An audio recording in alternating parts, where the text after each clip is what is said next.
Welcome to the program. My name is Victor Olo. So let's talk about what's happening in the country. There is now a total deadlock. It's now up to the government to resolve the lecturers' government pay impasse that is actually in the 60th day today. Ever since the strike began. So it's exactly 2 months. The Education Committee, together with the university leadership, met yesterday during the Education Committee, and there was a complete deadlock. The government was proposing 50-50 ratio, but the union is proposing 80-20.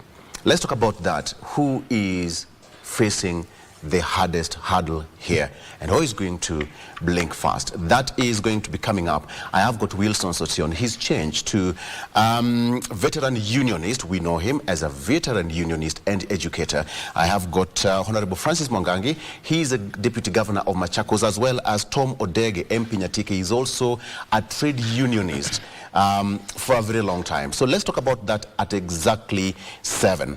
And yes, Vivian, good morning, and what do you have for us today? Good morning, Victor, and a very good morning to each and every one of you who is tuned in on the show this beautiful Wednesday morning. On what I have lined up for you this morning. Today being a Wednesday, we talk matters women, and the segment is Women at the Forefront. We bring to you women who are doing exemplary well in their fields, and today will be no different, as I will be joined by one Faith Mora, who's the business manager, Stanbic Foundation, and our topic of conversation will be about breaking barriers and making a difference. That is what we will be looking at specifically, and also just trying to see how to lead through integrity, excellence, and at the same time ensuring that you are making an impact as a leader. That is what I will be having later on at around 9 a.m. So you definitely want to stay tuned for that conversation. Before we hand you over to Naiserian. Napayan. Naiserian is going Napayan works for me. Nasirian, Napayan. Okay, Nasirian also works for me. Nasirian. Okay. Yes. Or Naisula. Naisula. I'll go with Nasirian. Nasirian. Yes. Okay, let's just go with the Regina Mayara. Yeah. Well, that's my adopted name. Thank you, guys. And today marks day 1 of the Ma Cultural Festival. And a fun fact is that Amboseli is actually means plains, and in Ma it is pronounced that Empusel, right? And this is where this year's Ma Cultural Festival is going to be happening. This has been happening across rotationally across 4 counties, that is including Samburu, Narok, Kajiado, and now this time it's in Kajiado. It's been rotational because, you know, as well as Narok I mentioned, yeah, it's in because the Ma community is largely spread within these particular counties, and it's just one way to ensure that we continue, you know, safeguarding our culture and tradition. Remember, when people hear about Kenya, they think when you say culture, Kenya, Maasai, the Ma community, or rather the Ma traditions come to mind. So this is just not only for culture and tourism, but also for peace building within the community. KBC Channel 1 is the media partner.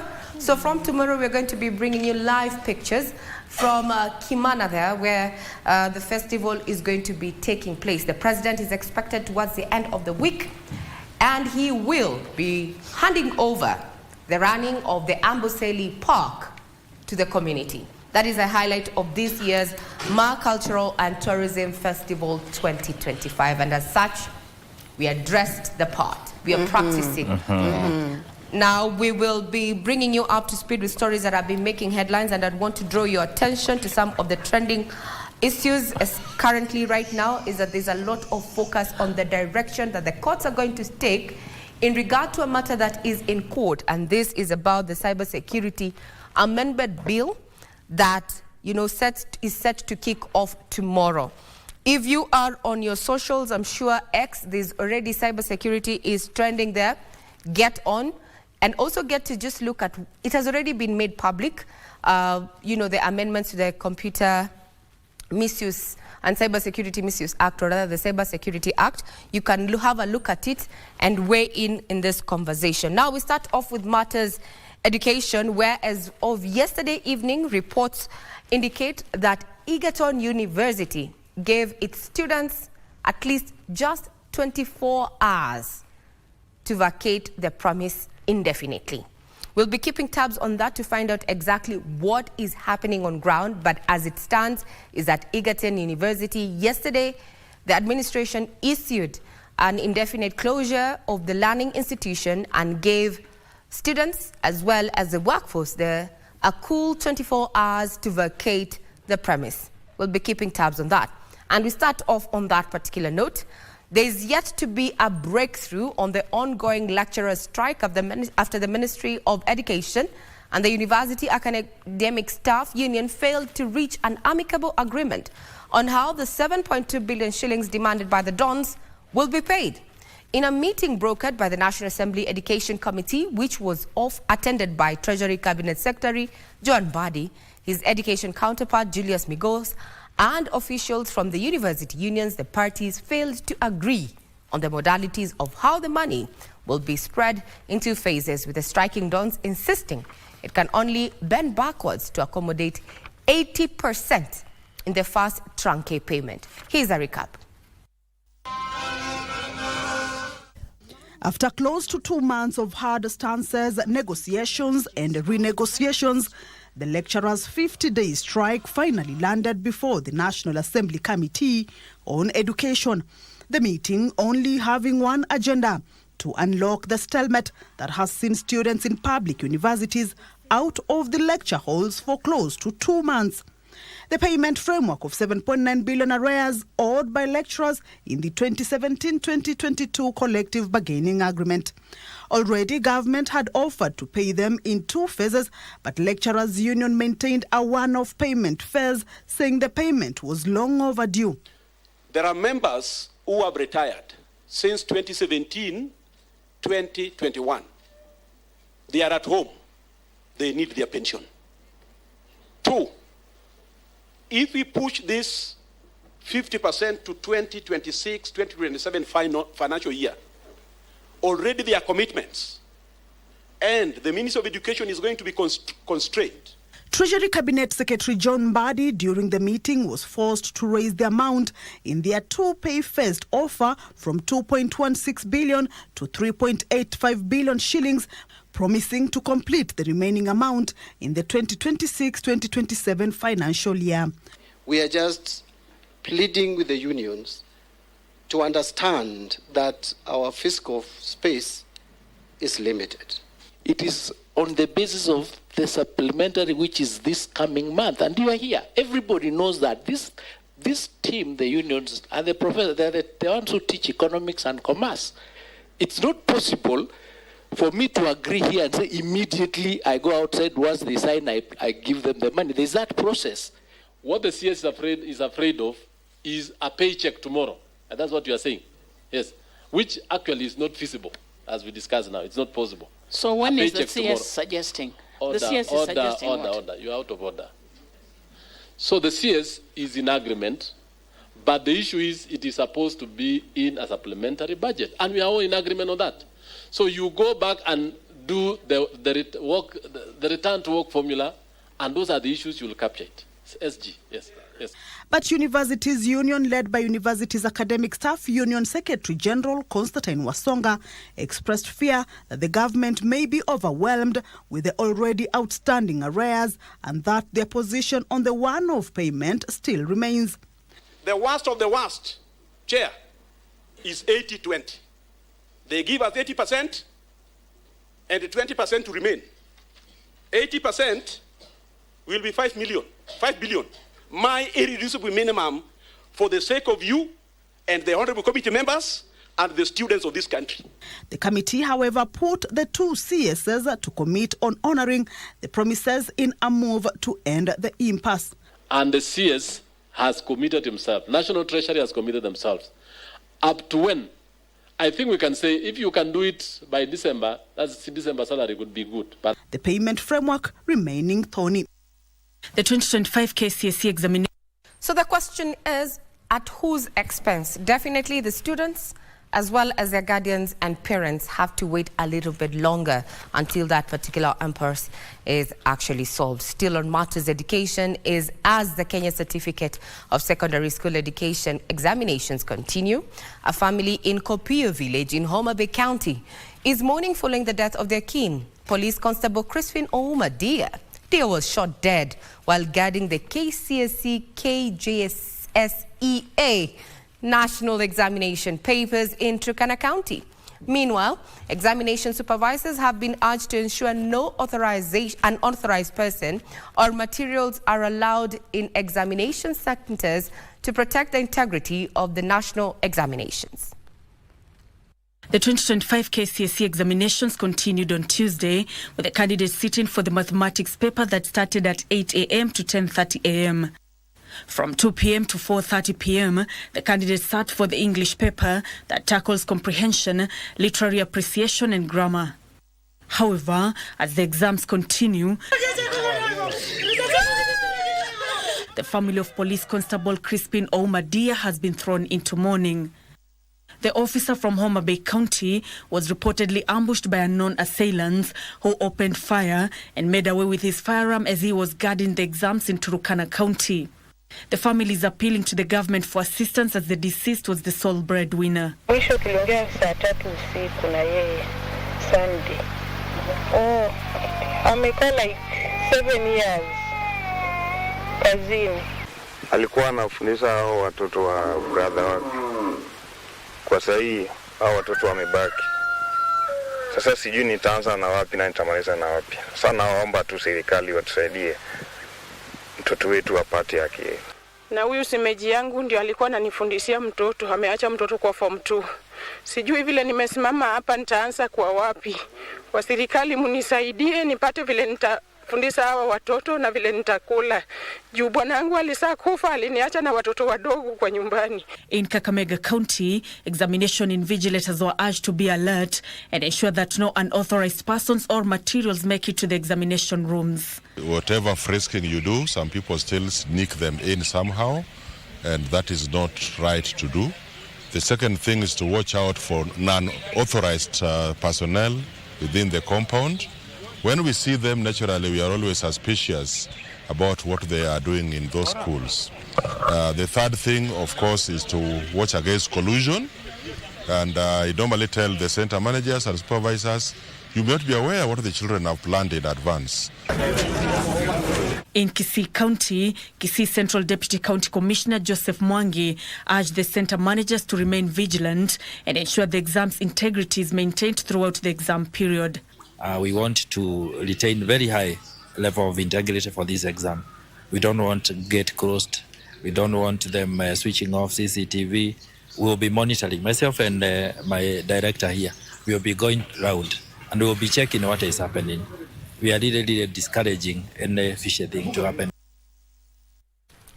We wish all the candidates who are writing their exams all the very best at a time when we are receiving reports of exam malpractice. We'll keep tabs on that. Now, on to matters climate. The Kenya National Public Health Institute is warning of a possible upsurge in malaria, dengue fever and cholera cases owing to erratic weather patterns and rising temperatures. Now, this comes as Kenya says it will leverage on the new community of practice for climate and health alongside 8 African countries to strengthen early warning systems, surveillance and resilience against climate-driven health threats. Warm temperatures and unpredictable rainfall are expanding the range and season of disease-carrying vectors such as mosquitoes, while flash floods have become breeding grounds for waterborne diseases. It's reported that approximately 70% of human diseases are now zoonotic in nature. We are anticipating an increase in vector-borne diseases and also waterborne diseases. Drought has threatened our food security and our economic security. Health experts warn that gaps in surveillance could delay detection and escalate outbreaks. You can see cholera, which is at the top, malaria, flood, and drought. So these are purely, as you can see, either climate-induced or climate-sensitive conditions. Currently, outbreak reporting takes up to 48 hours. As health personnel, we can make significant progress without incorporating meteorological data to our early warning system.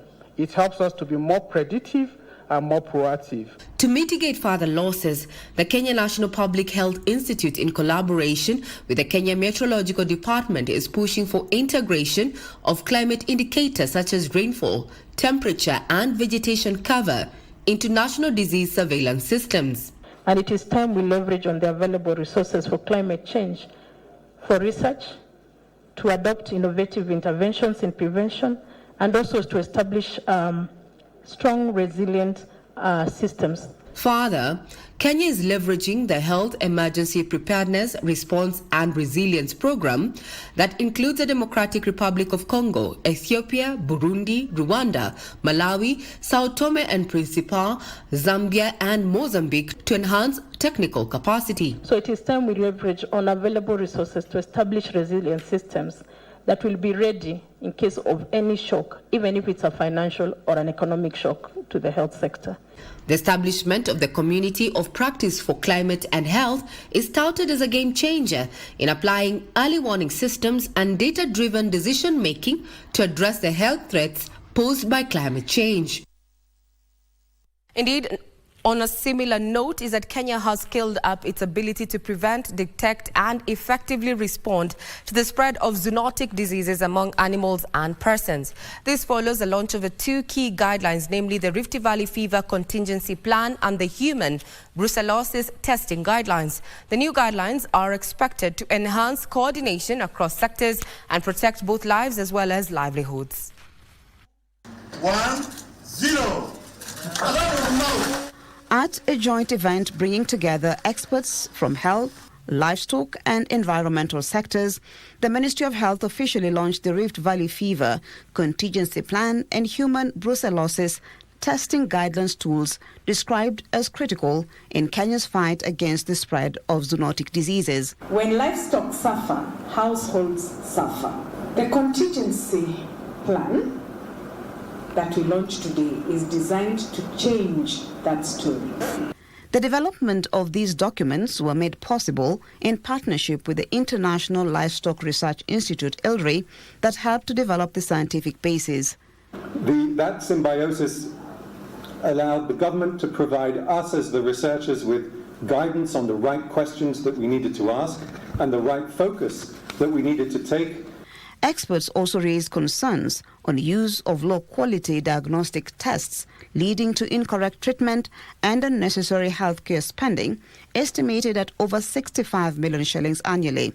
And we'd like to heed this example where we write a 5-year contingency plan, which allows us to be ready in case of any emergency. We prepare adequately, we're able to resource mobilize and put in systems in advance. Rift Valley fever, transmitted by mosquitoes, affects both animals and humans and can be fatal.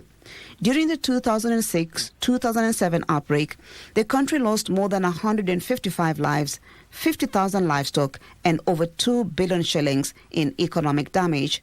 Brucellosis remains a silent burden, with over 100,000 cases reported annually. Brucellosis has affected many households, but treatment remains out of reach for most. Sasa ningeomba serikali wajali sisi. Watuwekee mashini za kupima na madawa. Ndiposa tusaidike. Unaweza tumwa ninunue dawa sina pesa.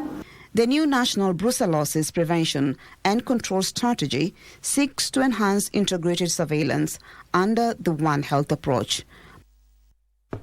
Now that takes us to matters business, where the 8th edition of the Changamka Kenya Shopping Festival officially kicked off yesterday at the Kenyatta International Convention Center, bringing together over 300 exhibitors. Now, speaking during the opening ceremony, Principal Secretary for Industry, Dr. Juma Mkhwana, emphasized Kenya's key role in driving Africa's industrial growth and urged manufacturers to take advantage of the new export opportunities following the one-year extension of the African Growth and Opportunity Act, AGOA.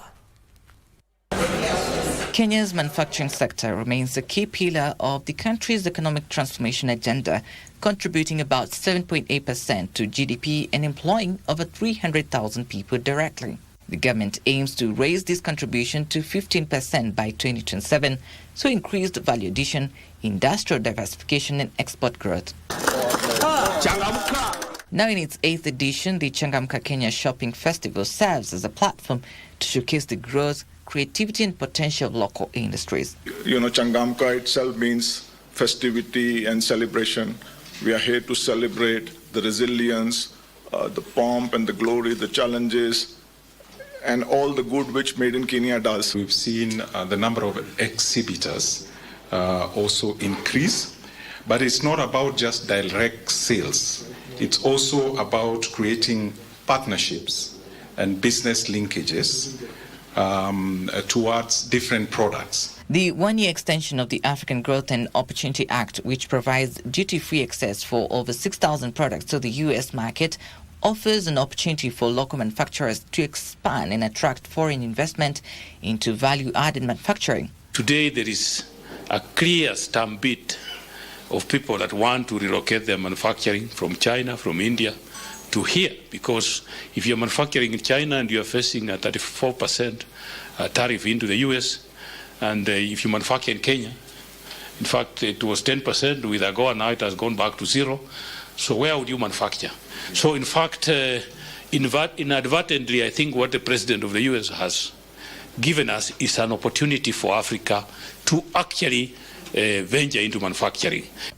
Organized by the Kenya Association of Manufacturers and the Ministry of Investments, Trade and Industry, the festival is part of the Buy Kenya, Build Kenya campaign to promote local products. Now, underwriters in the agriculture sector want the government to subsidize insurance products under the agriculture portfolio. The African Reinsurance Corporation Agriculture Manager Isaac Magina says tax incentives on agriculture insurance products will increase insurance penetration as well as reducing the country's food import bill.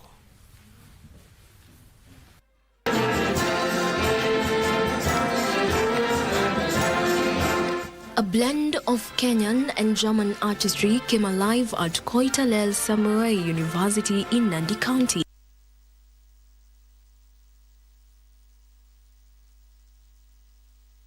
Insurance, according to the Association of Kenya Insurance, is at 2.29%. The numbers are much lower as farmers grapple with high insurance premiums.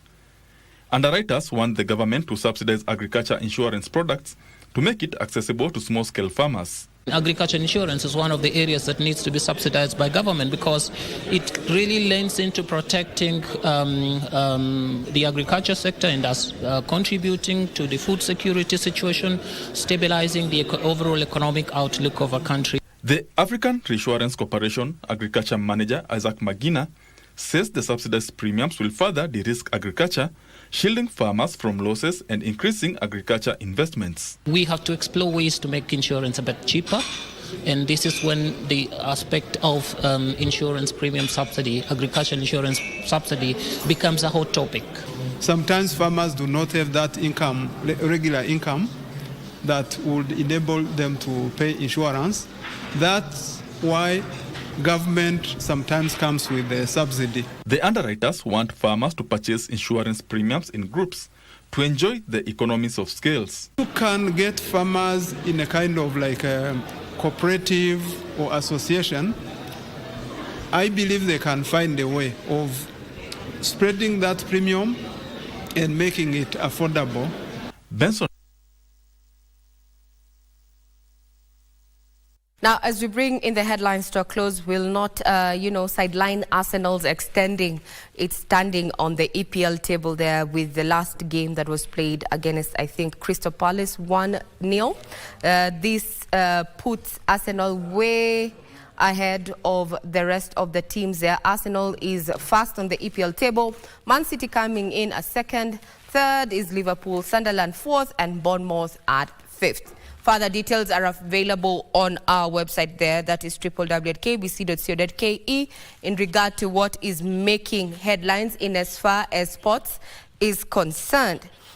Now, about our diary, what is in store for us is that today we're going to be joined, or rather we're going to be looking at what is going to be happening at the Kenyatta National Hospital, where my colleague Marie Yambu will be keeping tabs on a function there where the First Lady, that is Mama Rachel Ruto, as well as the Princess of the Kingdom of Morocco, Her Royal Highness Leila Asma, will be there to just launch an exercise there that will see 50 children at least undergo surgery. That is restorative surgery for their hearing under the Coachella Implant Project. This is going to be happening this morning, and Marie Yambu is on ground for that. Also developing is that today marks day one of the Ma Cultural Festival that is going to be running all the way from the 4th to the 9th of this particular month. This is a festival that is rotational across 4 counties, and this time this festival is going to be held in Kajiado, and KBC Channel 1 is the media partner for that. So other than tourism, we'll be having a focus on, how can the community continue to coexist with the wildlife, given that the president is expected towards the tail end of this particular festival to hand over the runnings of Amboseli National Park to the community. That is following a public participation on the exercise that sailed through. Keenly to watch in as far as matters of economics is concerned is that the new guidelines, betting guidelines, indicate that under the new rules, the regulator has been given the mandate to set aside a percentage of an individual's winnings towards SHIF and pension payments. If you do not have the information, well, our website is very much open to your scrutiny. I'm Regina Manyara. I want to hand you over to my colleague, Victor Olo, who is going to be unpacking the state of affairs in regard to learning at the universities following that particular deadlock. Over to you, Victor.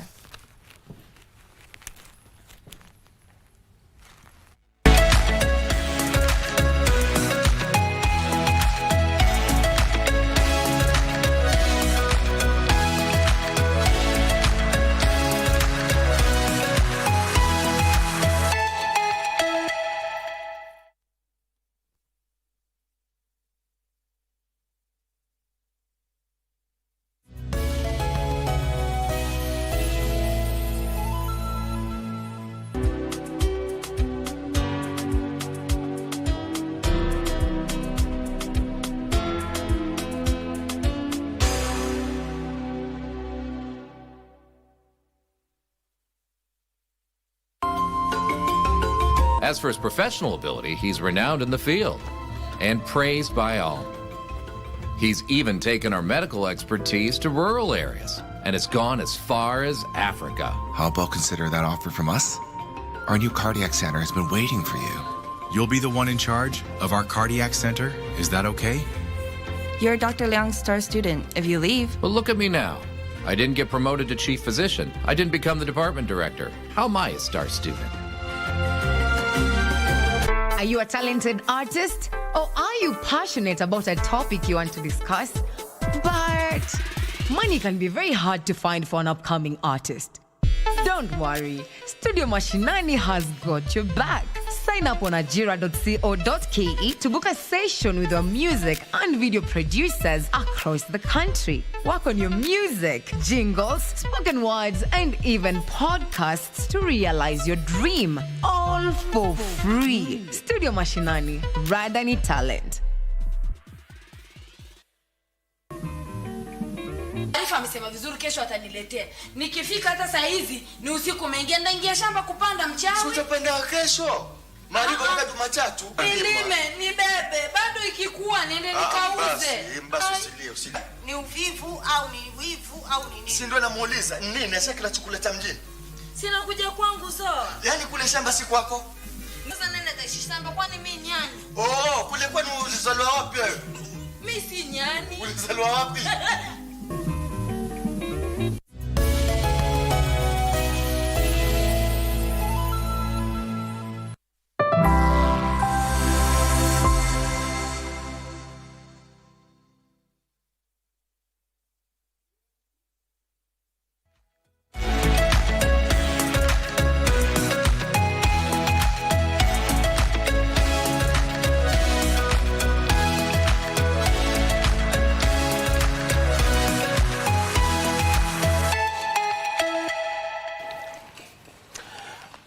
All right, welcome back. It's now 2 minutes past 7 a.m. Welcome back to the program. Today being a Wednesday is The Viewpoint, and let's talk about everything that is happening across the country, from socio-economic issues to politics and everything in between. Karibu sana. My name is Victor Lom. Now my guests are already in studio and we have to do this. It's going to be 1 hour of some serious business. Are you ready for this? All right, Mheshimiwa Francis Mwangangi, who is the Deputy Governor representing the great people of Machakos County. Mheshimiwa, welcome to the program. Thank you. Karibu sana. And Honorable Tom Odege. But then did you know there is called Tom Mboya? Odege, he's the Member of Parliament, legislator, lawmaker of Nyatike constituency. He's also the Secretary General Union of Kenya Civil Servants. He'll talk to us when it comes to the matters education and the strike that we are witnessing the country today. 60 days, to be precise, of the lecturers' pay standoff as a section of UKCS. Of course, Wilson Sosion, who is a veteran unionist and educator, is also here. I will be unveiling him shortly. Oh, are we good to go? Your coffee is here. he's whispering, coffee. Coffee is here. Okay, director, just bring coffee. Just bring coffee. Just bring coffee. That's how we kind of do it. Okay. Okay, gentlemen, welcome to the program. Thank you. Allow me to start with the front page of the Star newspaper. Raila's party in turmoil, as Ruto deal sparks war. That's on the front page of the Star newspaper. Raila's party in turmoil as Ruto deal sparks war. Says that one faction wants government positions, protection of party identity. That story is fleshed there, but it continues on page 4 and 5. But another sad story of the mudslide that has now in Kesongoch, that is in Elgeyo Marakwet, the number has now risen to 36 as at yesterday. The government, including the military, Interior Ministry, Red Cross, and even locals are actually working around the clock. The sniffer dogs have so far been introduced in that area, at least to get bodies or even survivors of that deluge that happened in West Pokot. We pray for the affected families. And the weatherman still says that short rains peak this month, while January is likely to be very hot and dry. The story of Raila's party in turmoil as Ruto deal packs war. There is a faction of others saying that they need to stay in the government until 2027, and then they decide whether they will strike a deal with the president to support him or they go their separate way. Again, that's the story. But what I want to talk about today is the MPs, the government versus the lecturer strike, which is actually on the 60th day. But allow me to take you on the front page of the, which one do you have there? That's Daily Nation. What's the front page of the Daily Nation? How payroll cartel is milking Kenyans. Okay. Yes. That's according to SRC. Yes. Mheshimiwa Odege, on the front page of the Standard? Suluhu's vendetta. Yeah, it's been on the front page for quite some time, ever since the elections happened. And it's sad affairs that, well, a section of Kenyans also died in that protest. I think that we just have to leave to the government to solve. All right, Mheshimiwa Sosion, welcome officially. Thank you. Trade unionist, veteran unionist, and educator. Asante sana. Teacher as well. As a teacher. So let me start with you, now that your mic is on. The lecturer strike has entered 60th day. Yesterday, the members of parliament met union officials, the CS, Treasury, and it was not so good there. There's no white smoke yet. 60 days of strike. Nobody's beating your record. 60 days.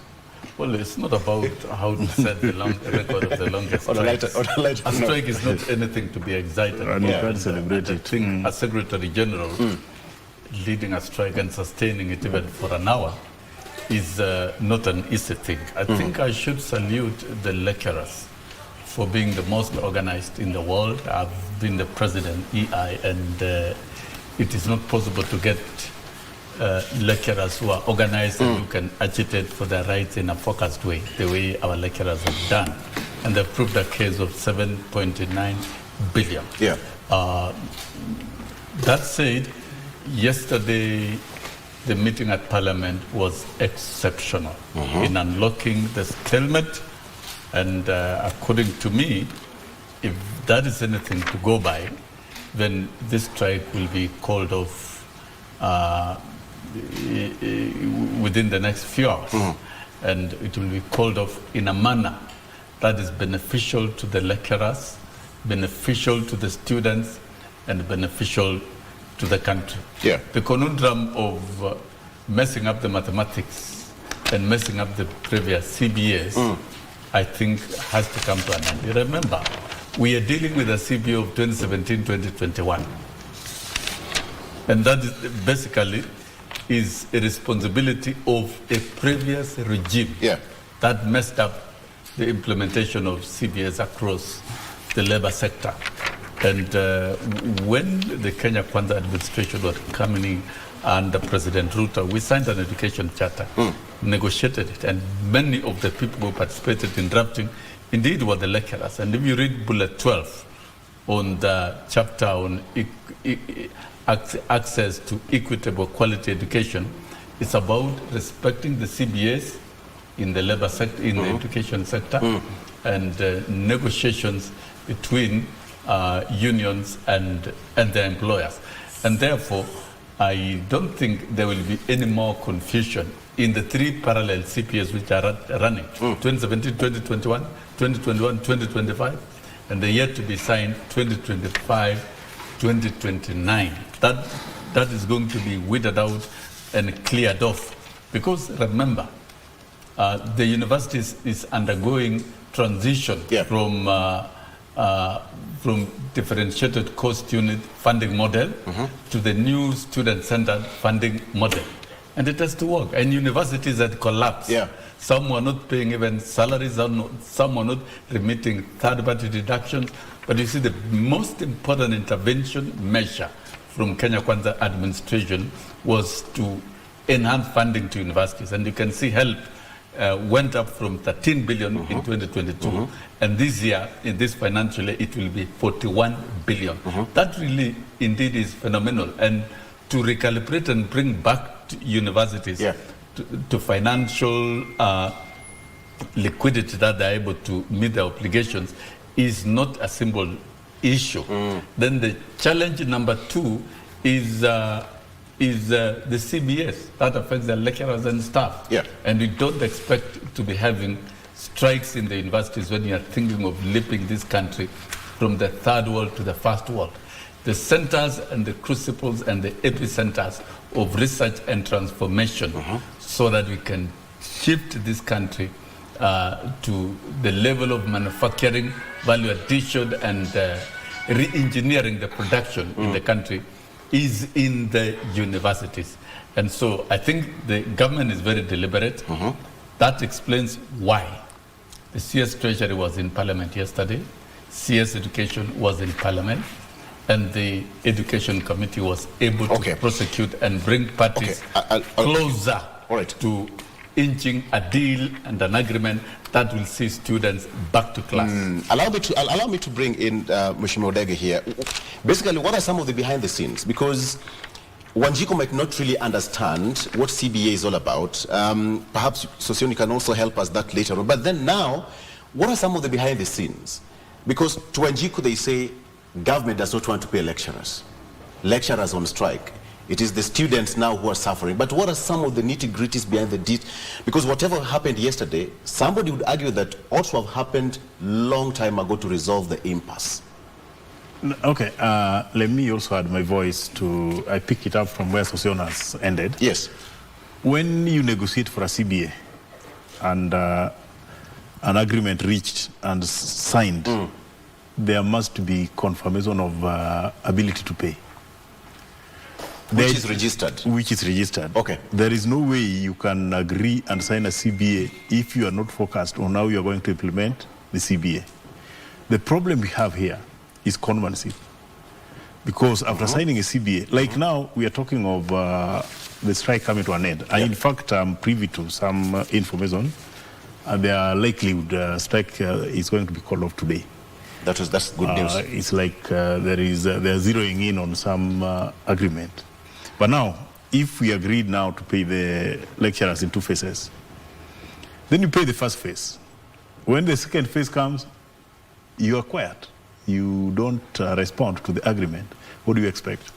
That's what happened in the CBA we are talking about here. It was signed, agreed, and was not fully implemented. That's the same case with a number of unions in this country where we have a problem. When a CBA is signed, it's legal and it should be implemented to totality. So waiting for over 4 years until lecturers goes on strike to implement a CBA is criminal, and it's something which is not to be accepted anywhere. So this one now, we are just asking the government and the universities, if we come to agreement and the strike is called off, they should see into it that the two phases they were zeroing in on are fully implemented. Because like now, we have a 4-year cycle of a CBA, which means even after implementing this one, these people are ripe to negotiate for a new CBA. As we are talking now, they're supposed to be negotiating for a new CBA, which will take them for another 4 years. So this one is just something backdated because this is a debt which was not fulfilled. But as we are talking now, these people are due for a new review, which will see them through for another 4 years. So now if they are open another discussion now on fresh CBA, Kenyans will be made to believe that they are demanding for too much without knowing the history of this all struggle about. So when you see any trade union coming up with an agreement, which is called the CBA, already there was a discussion, a committee from both ends, an agreement reached. Like now in the public service, there is no CBA you'll sign which is not subjected to SRC. If a CBA is subjected to SRC, SRC is in touch with the National Treasury throughout, and approval given and that CBA is signed, we don't have a reason why that CBA should not be implemented in its totality. It's an excuse which should not be tolerated. Mheshimiwa Mwangangi, your take on this, 60 days of a strike. Well, I think it's some good news from Mheshimiwa Odege. If it happens today, then the students should go back to class. First years have not even enjoyed their first semester in school. Thank you. Allow me respectively to first send my message of condolences to the Elgeyo Marakwet families that were affected by the flooding. My sympathies and prayers goes to the affected communities. Secondly, we have a very insensitive regime. They allow me to dissociate myself totally with the sentiments of Honorable Sosion. It's just doing a PR for this administration. Education is very key. We have a regime that is promising to take the country to the level of first world. But on the other side, they are killing education sector. 60 days are too long. Too long for any serious administration that was elected. And I'm saying was, because if we were to repeat it today, I doubt they can even garner a quarter of what they got. So it is the insensitivity. Let's not even get into the details of whether the strike will be called off later today, within the course of the week, or even the time. 60 days is a lot of time. And we have seen, you saw, earlier on, we had healthcare professionals who did their demonstrations for many days, and the president was unbothered. Instead, he had money to gather delegates in State House and bribe them with the 10,000 each, but no, he has no time, or his agents, appointed agents, who are ministers and principal secretary, who cannot have single time to listen to these union leaders. So I think it is the insensitivity of the administration that we have that is seeing this country suffer in many ways. And a diplomat said the choices have consequences. I think as a country, we are seeing the consequences of the type of the leadership that we have in this country. If we are serious on transforming this country, education has to be at the center of it. So when you hear this kind of PR, we are doing well, that is not here nor there. We need to be serious. Lastly, on the education sector, I think I saw something that was published as a new policy by the Minister of Education. I pray or our national parliament will trust that. What was because I saw what's the content of what was I saw something to the effect that there is going to be classification of schools, and at a certain level, I think at the national level, a parent is going to pay 53,000. If we are serious on transforming this country, Victor, how do we talk of giving a burden to parents when we should be talking about quality free education in Kenya? So how are we going to transform this country? Yet the policies of this administration have pushed millions to poverty, meaning we are going again to have a bigger population in this country who are not going to access education, courtesy of policies of this administration. So, not to look like I'm deviating from the key agenda, I think the strike by our university lecturers, 60 days is too long. 60 days is too long, and I think bucks should stop with somebody. Okay. Yes. So, is it SRC, National Treasury, or Ministry of Education to take full responsibility? I think the three parties combined, because we are in 2025, and we are talking about a CBA of 2017-2021, which is not clear.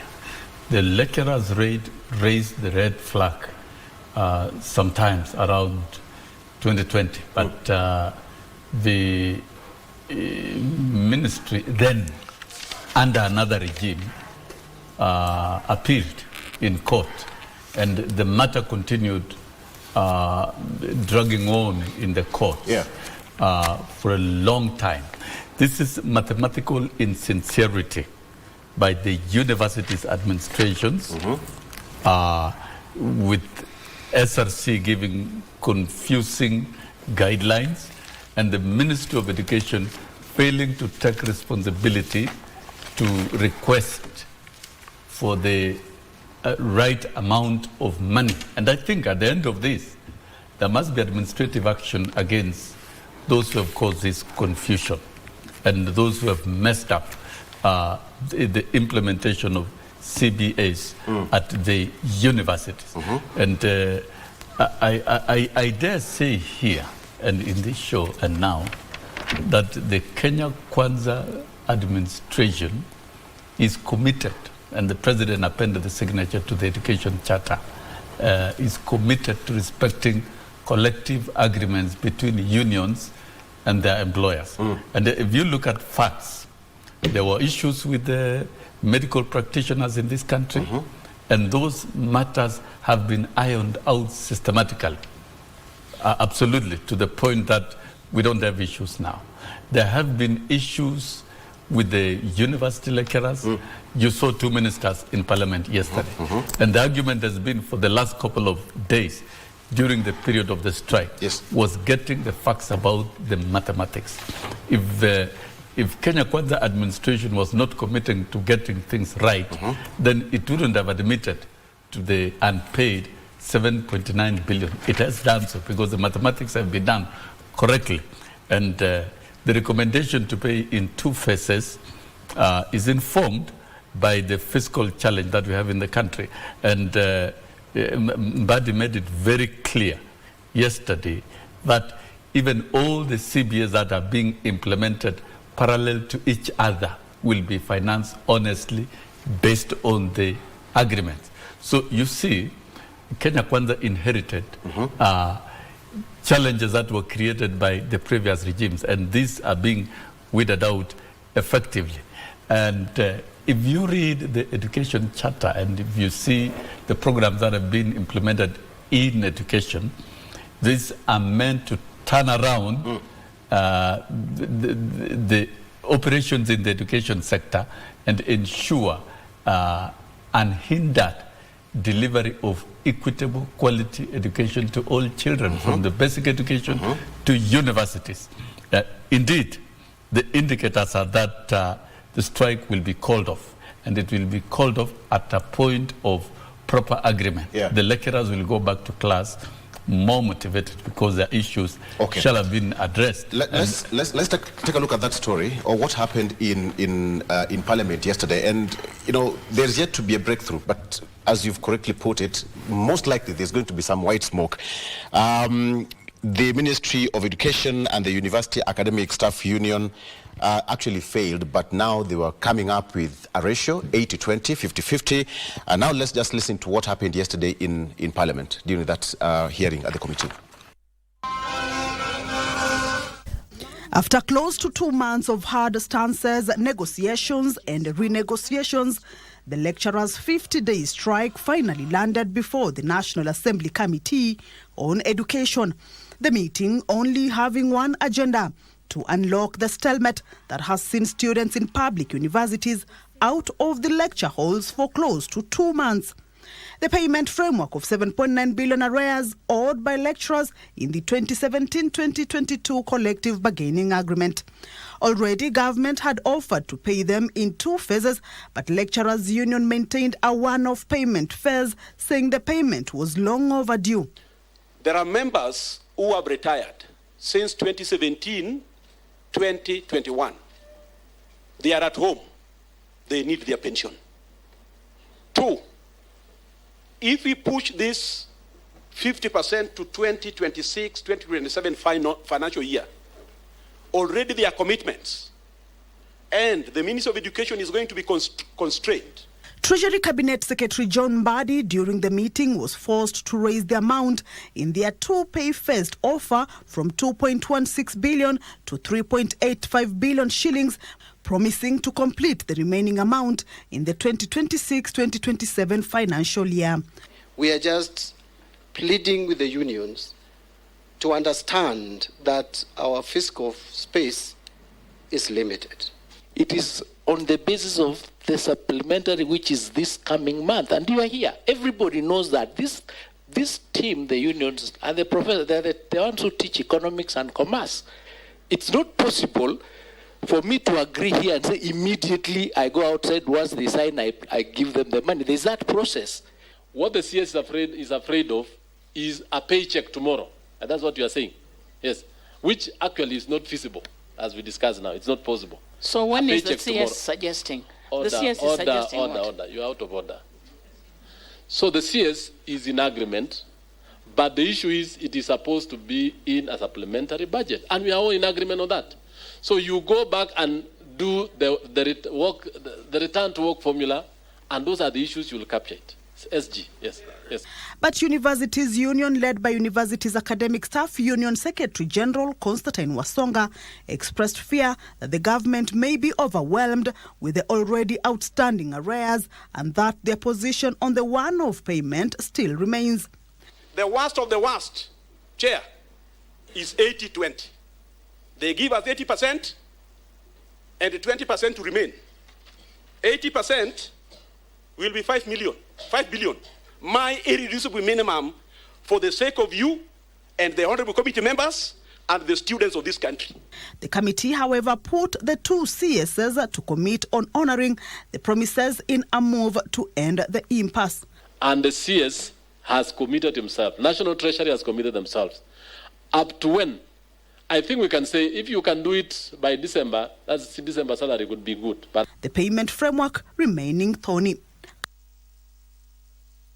Yesterday at the committee, that is the Education Committee of Parliament. But then now, the proposal by the SecGen there, that is Wasonga, is 80-20 That translates to around 5 billion. Then the next one to be carried over to the 2026, 2027.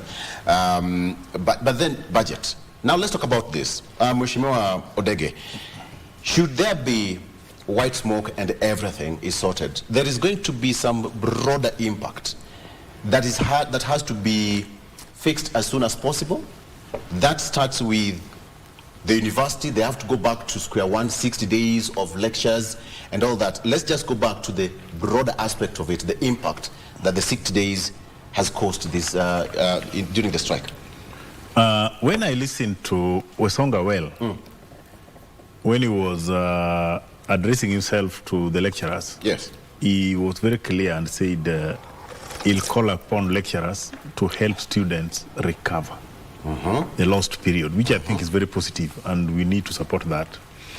On 80-20, I don't want to say they're demanding for too much, because we're in the process of coming up with a supplementary budget. Yes.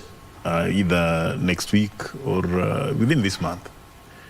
And when we talk about 5 billion, the government can afford. 5 billion in Kenyan economy is very small.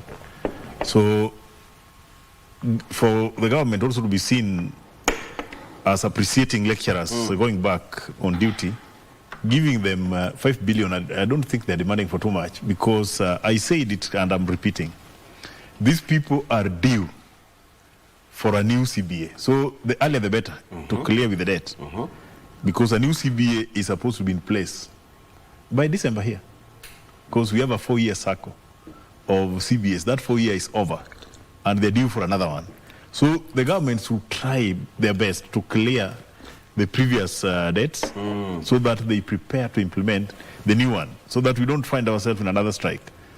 That one would be my plea. But for the lecturers, I want to congratulate them, because without their unit, they would have not achieved this.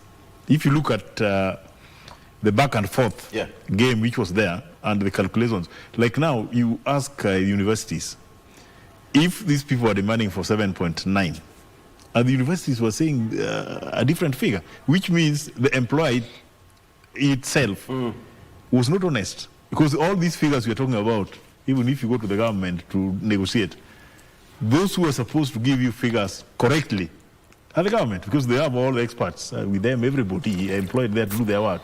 So if the employer is the one behaving as if they don't know and asking for a lower figure, which was challenged successfully by the unions, it's dishonesty.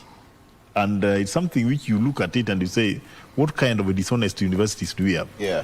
What I wanted to ask the government, I don't want to blame the entire government on this. And what I want to ask the government and the Ministry of Education, we need to relook thoroughly at the leadership which we have in our universities. There is a problem. And if they cannot manage their own finances, the Ministry of Finance will take it upon itself to second officers to manage issues of finances in the university, so that they can concentrate in their core mandate of teaching our students. Okay. That is another question altogether. University leadership. Okay, let's take a break. We'll break back with more. Stay with us.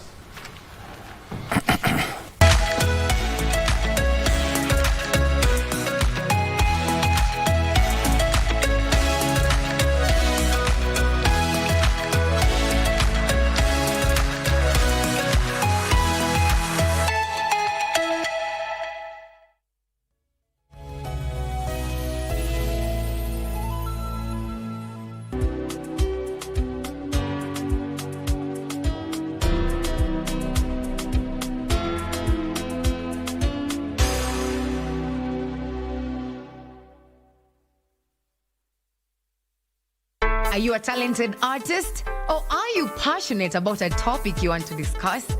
But money can be very hard to find for an upcoming artist. Don't worry, Studio Mashinani has got your back. Sign up on ajira.co.ke to book a session with your music and video producers across the country. Work on your music, jingles, spoken words, and even podcasts to realize your dream. All for free. Studio Mashinani, Radani Talent.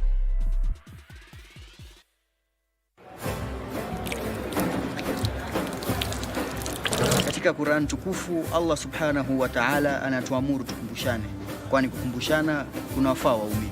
Kwa mujibu wa hadithi, Mtume Muhammad sallallahu alaihi wasallam anatushauri tueneze ujumbe wake angalau kwa aya moja. Basi tunatia ari kufanya ambacho ni jukumu la kila Muislamu, kukumbushana mema na kukatazana maovu. Tunakuletea mawaidha za mashehe, wataalam, maustadh, madrasa, makala spesheli na Ukti Fatuma Yakub, mafunzo na historia za mitume na maswahaba, na burudani kupitia nashid na wasifu za munshid. Tazama ukumbi wa Kiislamu nami Alishe kila Ijumaa saa 9:30 katika KBC Channel 1.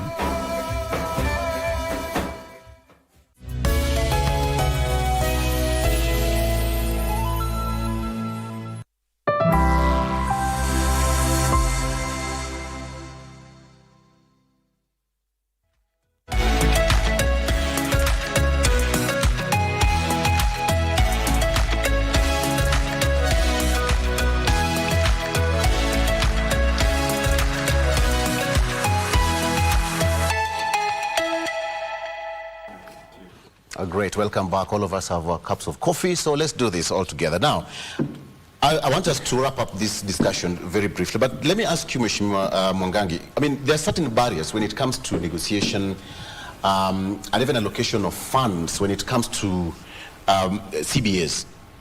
What are some of the challenges, perhaps? And willingness from the government?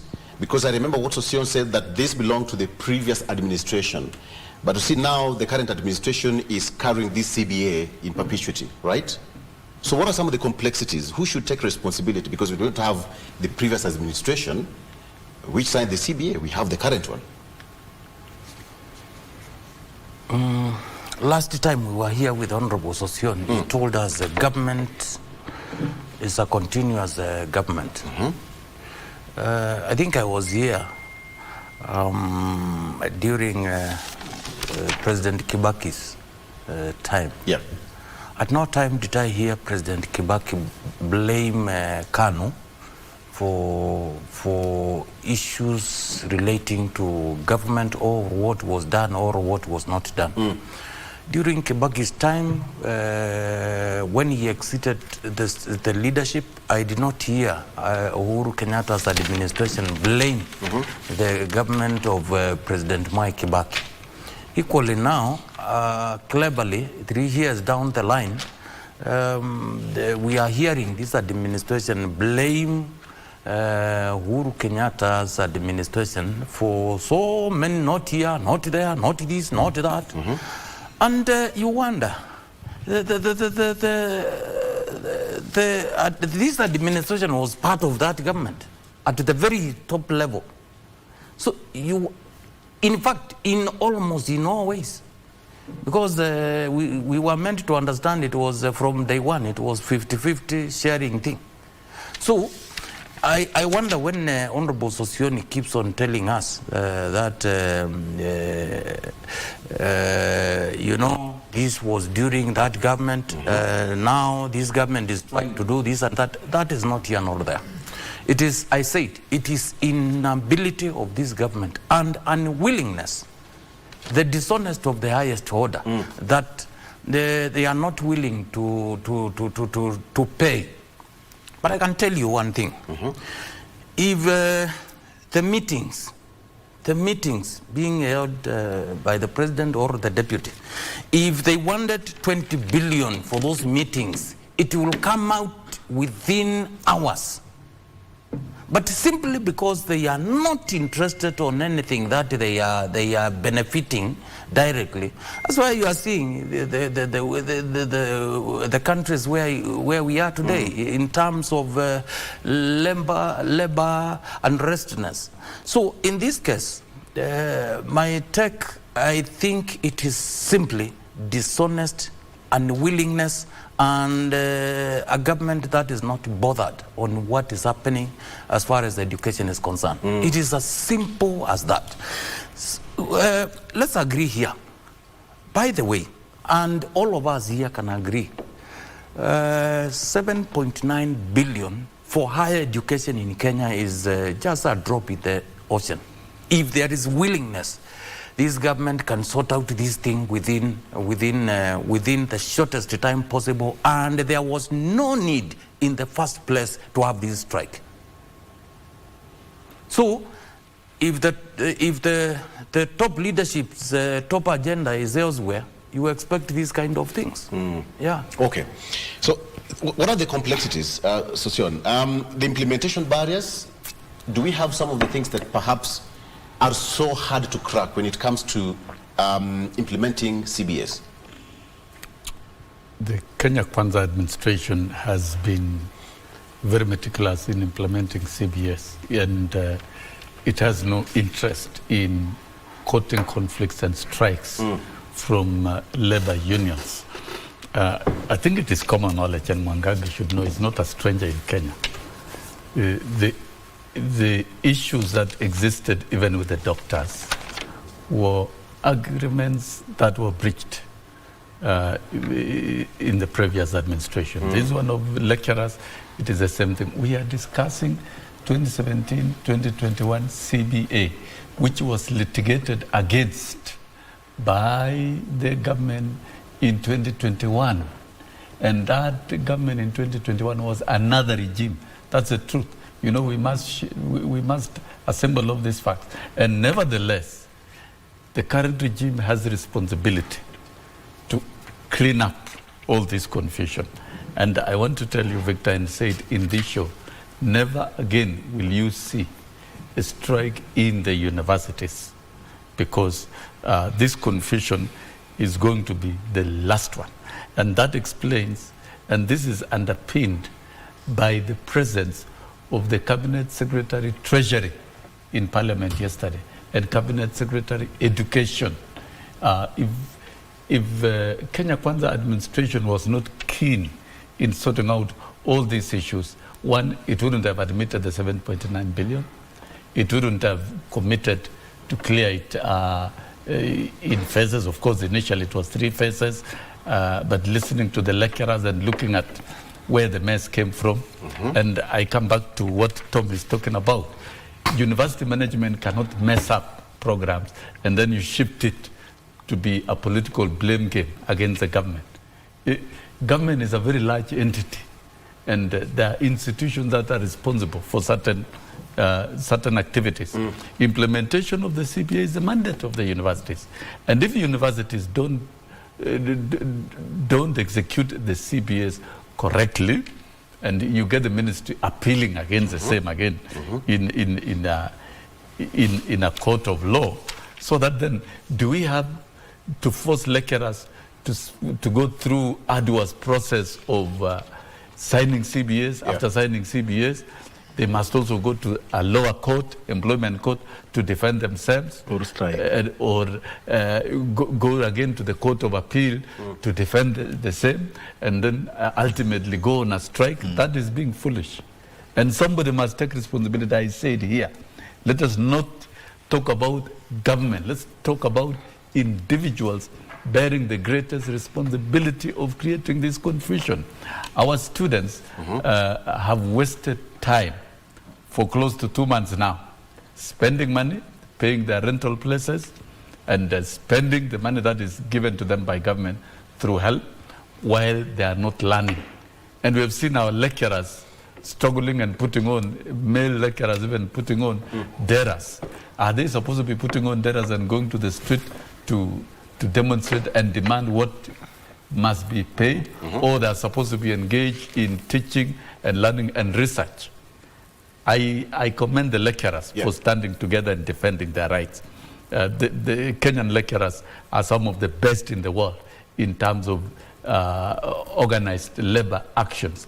And I've said here, never again will this country witness this type of strike action born out of omission by the university management. From here, government and the Ministry of Education should undertake a thorough surgery of university management and administration, because we expect transition to universities to go up. We expect financial stability with the new funding model and more resources funded.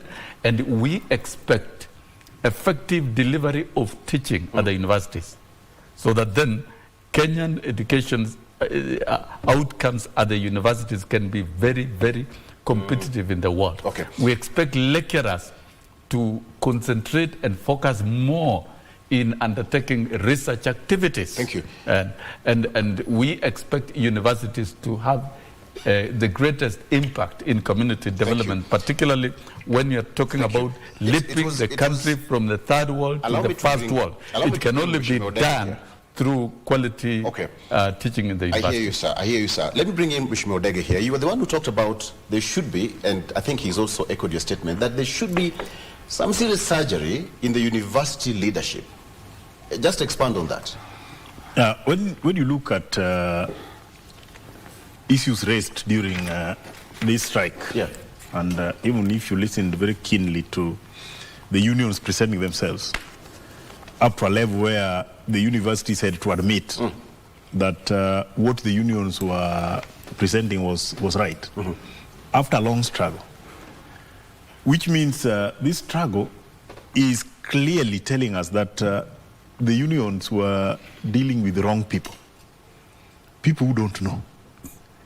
They are in the position of leadership, they have funds to implement, they have CBAs to implement, but they are not knowledgeable on what they are implementing. That's why we had to go for over a month just arguing about the figure these people are demanding for. If we gave the university unions correct people to negotiate with, I don't think it was necessary to fight over figure. When you look at how the universities are communicating across, there is a disharmony. You'll find individual universities giving conflicting information, which is a very clear gap in how the universities are managing themselves. Because we expect harmony, because we have one education system, we have one higher education system in Kenya, and we expect the same product coming out. If you see disharmony and some degree of incompetence, we must come up with a very clear strategy on how to strengthen it, so that we don't go back to these problems. Could it be the reason why some of the universities, public universities, are actually in session while others are on strike? But now, you ask yourself, because majority of these universities, the lecturers, can even bribe their own systems within the university to be seen they're succeeding. That's why you'll hear some lecturers are hiding, doing some online teaching like that. This one, I think, is pressure from the leadership they have there. It's bribery, so that a lecturer cannot miss what to eat. And let's say if the VC of Nairobi University is a Luo, he'll prevail upon lecturers, the Luos. If you go on this strike, you'll bring me down, and I'm one of your own. So how do we save one of our own? Then you see such things cropping into the university and bringing some betrayals. But what is important here, which we need to agree on as a panel, is that if an ill is committed, everybody should join hands to correct it. Like this one of the university, when you look at what has transpired, it's very clear. Like now we are treating this one, but let the government not sit back. They should realize what befell them. And I'm still suggesting that the financial management of the universities, government must come in.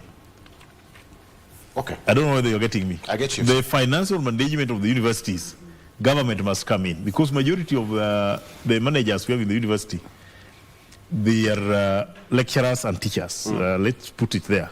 Maybe the financial management is a challenge.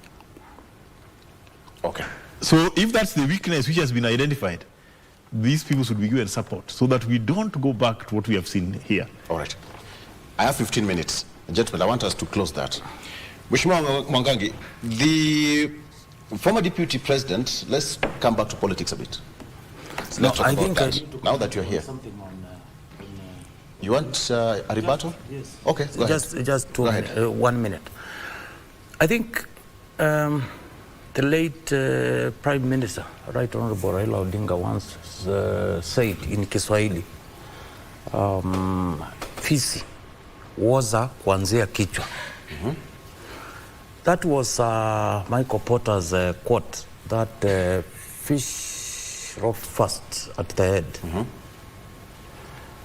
When it comes to government, we have 2 levels of government in Kenya: the counties and the national government. Yeah. At national level, Kenyans elected a president and a deputy president. At county level, there is a governor and a deputy governor. Now, the buck stops with those leaders at their respective jurisdiction. In this case, the agents whom we are blaming here are appointees of the President of the Republic of Kenya. Are we saying here, or rather, is Honorable Sosioni, because I've learned my fellow leaders here are defenders of this regime, are we saying that nobody at the highest level, despite the country being led by 2 distinguished professors, one on planting of trees and another one on constitution I hear, does it mean it did not ring to them that there is a strike going on in Kenya, such that somebody could... Is that a question to me or to Sosioni? No, to everybody here. Okay. Did it mean that either the president or the deputy president, none had or saw there was a strike in Kenya, hence their intervention? Even by calling the respective CSS to ensure they pressurize them to sit down with these lecturers, solve this problem, and if they are unable, they escalate it to themselves. In any case, Kenyans elected them. We do not know these other agents. They are the appointees. They are the appointees. So in this case, my take would be, we are where we are because of the top leadership of the country. What do you want to say? If you looked at my body language throughout this debate, I was seriously trying to avoid politics, because this agenda we have before us here is direct. It's serious. It's touching everybody. But let me say this.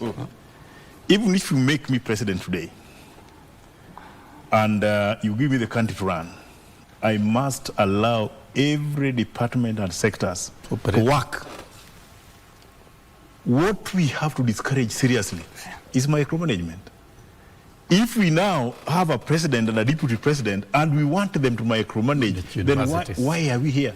Intervening on a serious national matter is not an interference, it's not micromanaging. You intervene at the right time with the information. You don't expect president to be everywhere at every time. To be the chief accountant. We must allow people to work. Like now, after concluding this strike, this is now the right time to ask the president to crack the whip. Because all the weaknesses which has led us to all these problems are already identified and known. But if we want president to be everywhere, we will not have a system in this country. And micromanaging sectors is dangerous to our development and everything in the country. Give people work. Look at how Kibaki worked. Appoint people with competence. Allow them to work. If you fail on what you are doing, you are punished on your own problem. I think what Mheshimiwa Mwangangi was talking about is perhaps it ought not to have taken 2 months. Okay. For him not to intervene. Maybe we can pick on the duration, but if you ask me, like if president would have come in 2 weeks, when even the figures themselves were not clarified, were not agreeable, the fault was not known of who. Now that the fault is known, and people have admitted the problem is ABCD and who caused it, then now he should zero in and crack the whip. You talk about cracking the whip. Yeah. About who and over what? I said, and I'm repeating, there is a big problem in the management of universities. Great. Okay. One comment.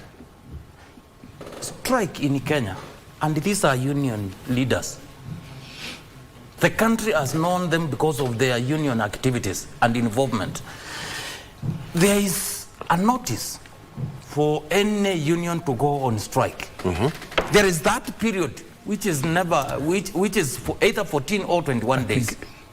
I think, Victor. Now, when you add another 60 days, you are saying that is too little for a president or deputy president or a government to intervene? I think, Victor, then maybe I'm lost. Victor, Mwangangi is getting it wrong. He's behaving like he's new in Kenya. This conflict was a conflict that even was in court, and there were court rulings to the same. And the arguments that ensued was so complicated. The parties could not agree. Remember, this is employer-employee relationship matters. It has nothing to do with a third party called a government. And you cannot expect, when there are disputes, even labor disputes within a sector, the president to come and micromanage. It's not possible. The president will always, through government, to ensure that the right things are done. And by the time the 7.9 billion was confirmed and the mathematics were done in public, there was a committee and a team that was formed, which generated a report and signed that report. It is what informed the country. It is even what helped the government to take a decision. I think at this point, give it to the government. If it has respected, if it oversaw a committee to identify and get the correct figures, and that committee got the correct figures, and the government has undertaken to implement and pay what has been agreed, I think give credit to the government. So the duration that it has taken is because of the complexities. And those complexities were caused by the management. So the problem, you cannot shift focus to government instead of dealing with errant and individuals, either at the ministry, either at the treasury, either at the SRC, and either at the universities. Nobody appoints. The constitution is very clear about who is appointed. Even a minister is not solely appointed by the president. They are appointed through approvals in parliament. And the vice chancellors are appointed according to the University Act through the Public Service Commission. Which means that millions of Kenyans are watching this show this morning, including parents, students, and teachers. Some white smoke? Just some hope at the end of the day? I said yes. Some white smoke. That I can tell you because you have asked me. The strike will come to an end. Before end of the day. You are the one who started it all. I can tell you some white smoke. All the university unions who are on strike today, and myself, we consult every day on the university issues, and I'm privy that the strike will come to an end today. Very good. Some good news. That good news, I urge Kenyans. The notice, the strike itself, that is too long. It shows incompetence and the government that is very insensitive. The mark.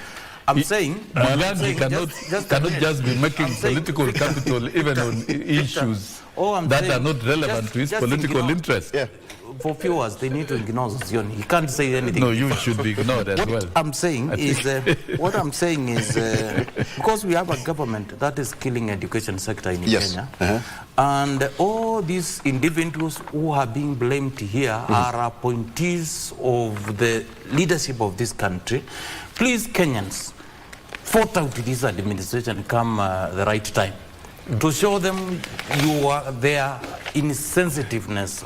Victor, I'm sure you are not here to come and discuss. Victor, we have some 4 minutes. But as much as we tried to avoid politics, and Mwangangi has really tried to draw us to bring in, to pull us. This is what I want to say. That is cheap politics. This is what I want to say. Cheap politics that is not qualified. This is what I want to say. 2027 is coming.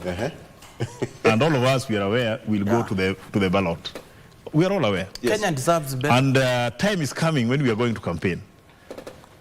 Ruto, as our president, will account for his 5 years to Kenyans.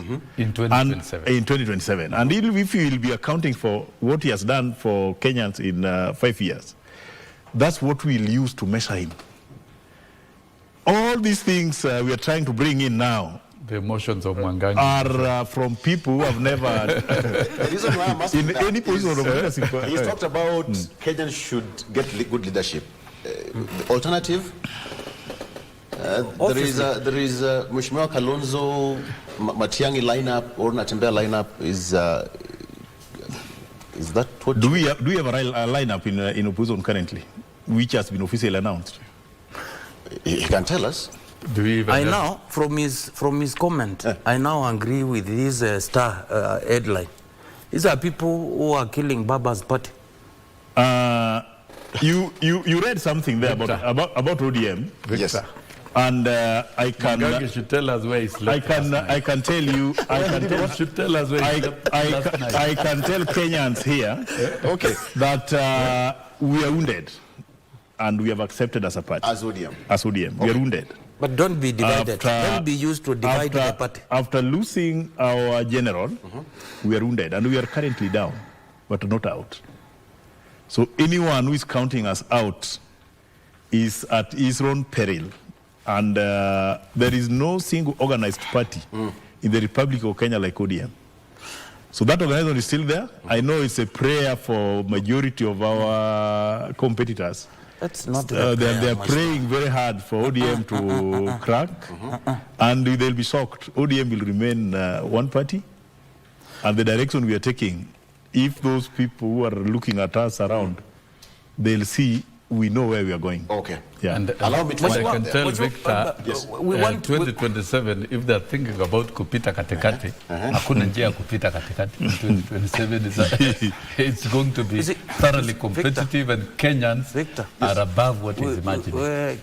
Kenyans, and I keep on saying, should not take Sossion very serious. Because you know he has never won any electives. And for Mheshimiwa and the ODM party, please, what I'm saying is there is nobody who is praying for this organization. You give me 10 seconds, I talk about Tanzania. Because my constituency is bordering Tanzania. So my take would be, sincerely, we talked over. Baba wanted a united party. Let them just be as such. That is the prayer, because a very well organized and very well vibrant ODM is good for the Kenya's democracy. On Tanzania, without injuring the relations of the two countries and within the East Africa, please spare Kenyans what is happening there. What we are seeing Kenyans being my constituency, I think in Nyanza, we have the largest border with Tanzania, both in the lake and land. And our people, and the Tanzania people, we have been living in peace. What I want to ask our brothers from the other side, Kenya is not at war with Tanzania. And let us not cause unnecessary tension between two countries which have been coexisting very peacefully. By ordering Kenyans not to cross the border of Tanzania, Tanzania stands to lose a lot. If you look at trade between Kenya and Tanzania, it's Tanzania benefiting more than Kenya. Yeah. And I want to ask our government to help our traders to discover or rediscover our food availability in Kenya. We are able to sustain ourselves. Everything we are getting from Tanzania, we can get from Meru region. Okay. Instead of camping at the border to get goods from Tanzania, can they redirect those lorries to Meru region, Mount Kenya, and Nyanza, and Rift Valley? We can sustain ourselves. We don't need to camp at the border waiting for fruits. We have fruits. We don't need to camp at the border waiting for cereals. We have cereals. If what we have is not enough for us, we can still look for extra goods from Uganda. But let us not force ourselves in a country which is currently not ready for us. And which is also I think that's a very good note to wind up. I mean, these two countries, we've enjoyed brotherhood for a very long time. So, gentlemen, allow me to finish by saying that I think Sossion and Odege, you're going to be happy about this.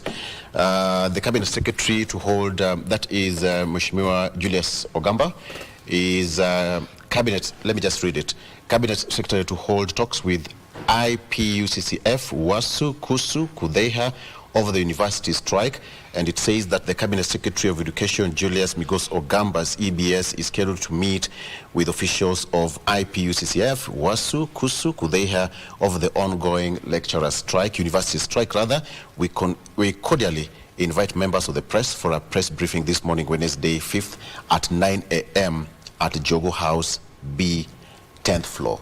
So yes, that's a dispatch that has just come to our newsrooms, and I've received it. So let's hope for the best. I think we can wind it up. And I hope Mwangangi is up. Yes. Government in action. Mheshimiwa Asusion, thank you so much. The strike is ending. It's ending. Yeah. And Mheshimiwa Tomodege is a lawmaker of Nyatike constituency, bordering Kenya and Tanzania. Let's maintain peace. Mheshimiwa Mwangangi, thank you so much. You'll be at Opoda Farm tomorrow?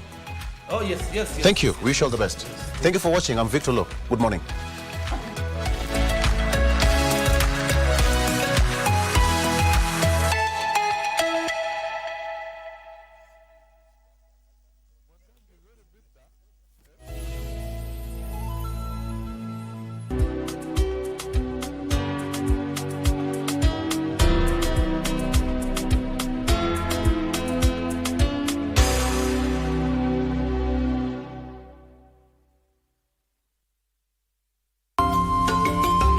As for his professional ability, he's renowned in the field and praised by all. He's even taken our medical expertise to rural areas, and it's gone as far as Africa. How about consider that offer from us? Our new cardiac center has been waiting for you. You'll be the one in charge of our cardiac center. Is that okay? You're Dr. Liang's star student. If you leave... Well, look at me now. I didn't get promoted to chief physician. I didn't become the department director. How am I a star student? Josh, uko na bahati sana, mama Kenti alikuwa hapa jana. Mira, asanti. Na mbona umetoka kwa kitanda? Bado hujapona? Mama kwa wapi? Mbona mjakuja na yeye? Mimi nataka tu kuongea na huyo nasi. Daktari yuko wapi? Daktari nilimpigia kaniambia ni discharge jina. How sure am I utaki kuniulia mtoto? Na nini umebeba kwanza? Kuletea mayai? Wewe ndio unajua sasa. Lomba isupu indai. Je, wewe ni mpenda soka? Na je, wajua kuwa KBC mwenzio wako wa dhati michezoni anakujali? Ndio maana KBC Channel 1 hukuletea taarifa na uchambuzi wa soka. Kafu ndio wamechukua usukani nchini, barani Afrika na ugaibuni, ikiwemo EPL, Serie A, Bundesliga na ligi zingine. Mashabiki pia hutuzwa kwa kujibu maswali kuhusiana na soka. Swali letu la leo. Haya yote ni kwenye kipindi cha Dunda Dunda kwenye KBC Channel 1 kila Ijumaa kuanzia saa 5 asubuhi hadi saa 6:30 mchana. Na imiza Wakenya waendelee watch Dunda Dunda show. KBC, mwenzio wa dhati michezoni. Wiki hii kwenye mkulima tunaangazia kilimo cha French beans, kisha upanzi wa vitunguu na mboga. Utamu wa kila kitu ni wakati wa mavuno, na ndiposa tunasema wakati tunapovuna, tunavuna chakula tunaiuza Europa, tunapelekea wazungu kule, na ile tutaikula hapa loko tuikule. Utamu wake zaidi kitoka shambani ifike kwenye factory na iweze kwenda ng'ambo, basi pesa zetu tunaziweka mfukoni. Tazama Mkulima kila Jumamosi saa 10:30 hapa KBC Channel 1 kwa mseto kamili wa kilimo.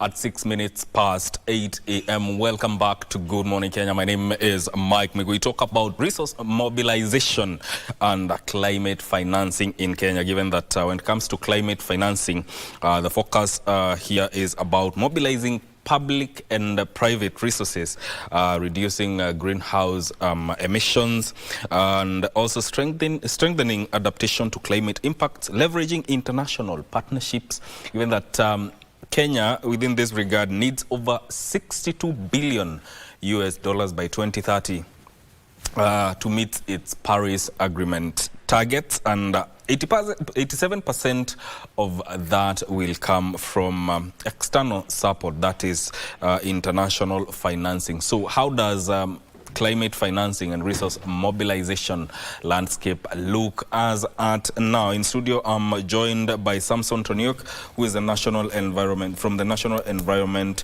Trust Fund. Welcome to Good Morning Kenya. Thank you, Mike. How are you doing this morning? Doing well, Mike. Karibu sana. Asante sana. Let's get into it right about now. And when you look at climate financing in Kenya, what are we talking about? Because there's resource mobilization, then there is climate financing.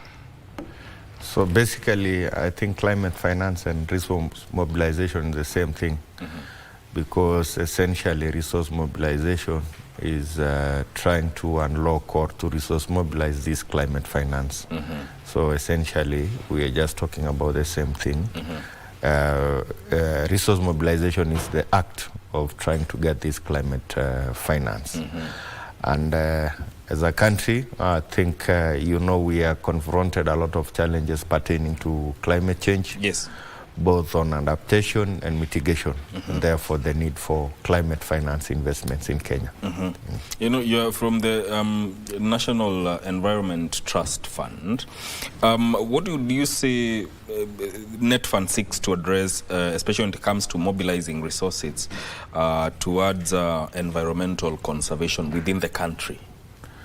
So thank you. National Environment Trust Fund is an institution under the Ministry of Environment, Climate Change and Forestry, basically charged with coordinating resource mobilization, coordinating partnerships to ensure that we have resources for environmental management and conservation.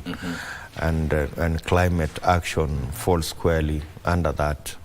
So the institution therefore is critical in ensuring that we have resources to confront climate change issues. As you know, climate change is real. We have seen the impacts of climate change, and therefore there is need for government to do something about it, both in terms of action and in availing resources to ensure that we address the drivers of climate change, and also that we hope alleviate the suffering of victims of climate change. Yes. Both in terms of communities, in terms of ecosystems, and in terms of people. Yes. How do you connect to local environment initiatives with national and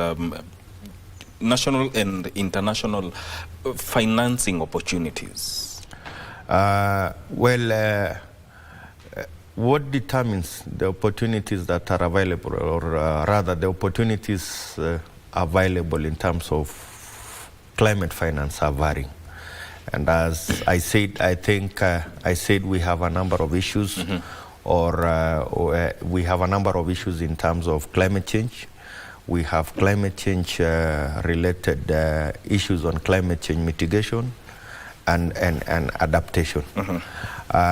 You are aware that as a country, in terms of our forest cover, or in terms of the amount of green gas emissions, we have degraded our forest in terms of the forest cover, but we have tried in the recent past to drive it. So at the moment we have a tree cover of around 12%, and we have a forest cover of around 8.7%.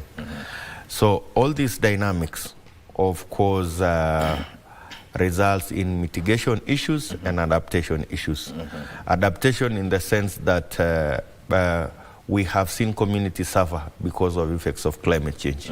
We have seen prolonged drought in the past, where we have lost around 2.5 million herds of cattle. We have seen people suffer from hunger. In times of floods, we have seen, and in fact, a few days ago, you've seen what has happened in Elgeyo Marakwet, and we want to convey condolences to families and those people that have suffered or that have perished because of the effects of climate-related disasters. So there is therefore need to pursue these opportunities to ensure that we seek to address this. One, we seek to address the mitigation issues that we face as a country. And the mitigation issues I mean here is trying to reduce on the green gas emissions. So there is need therefore for us to find resources to help us in terms of reducing the green gas emissions.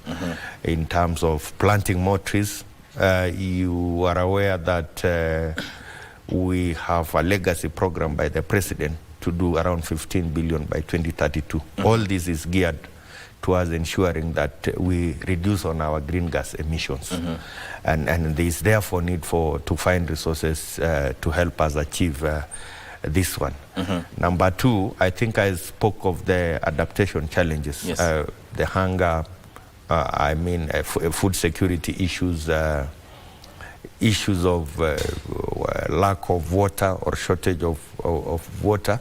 And there is therefore need to find resources to ensure that communities are able to cope with the impacts of climate change, because we are seeing these effects of climate change at a more frequent times.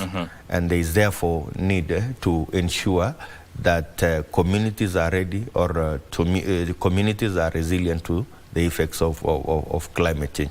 And there is need to avail resources to direct them towards maybe doing things like crop resistant, drought resistant crops, ensuring that because of the issues of water, especially in our ASAL areas, is available to communities, is available to children, is available to women, and all that.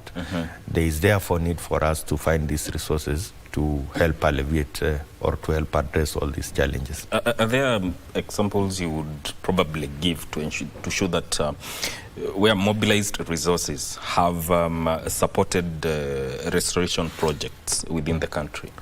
Yeah, I can give you a few examples of projects that we are undertaking at the moment, and those that we have undertaken in the past.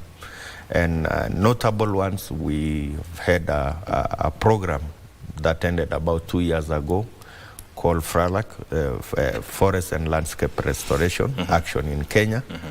And this was aimed at both confronting the adaptation issues and mitigation issues, focusing on 3 geographical areas, one around Suswa Lake Magadi, ecosystem, Kakamega Forest, and Kaptagat.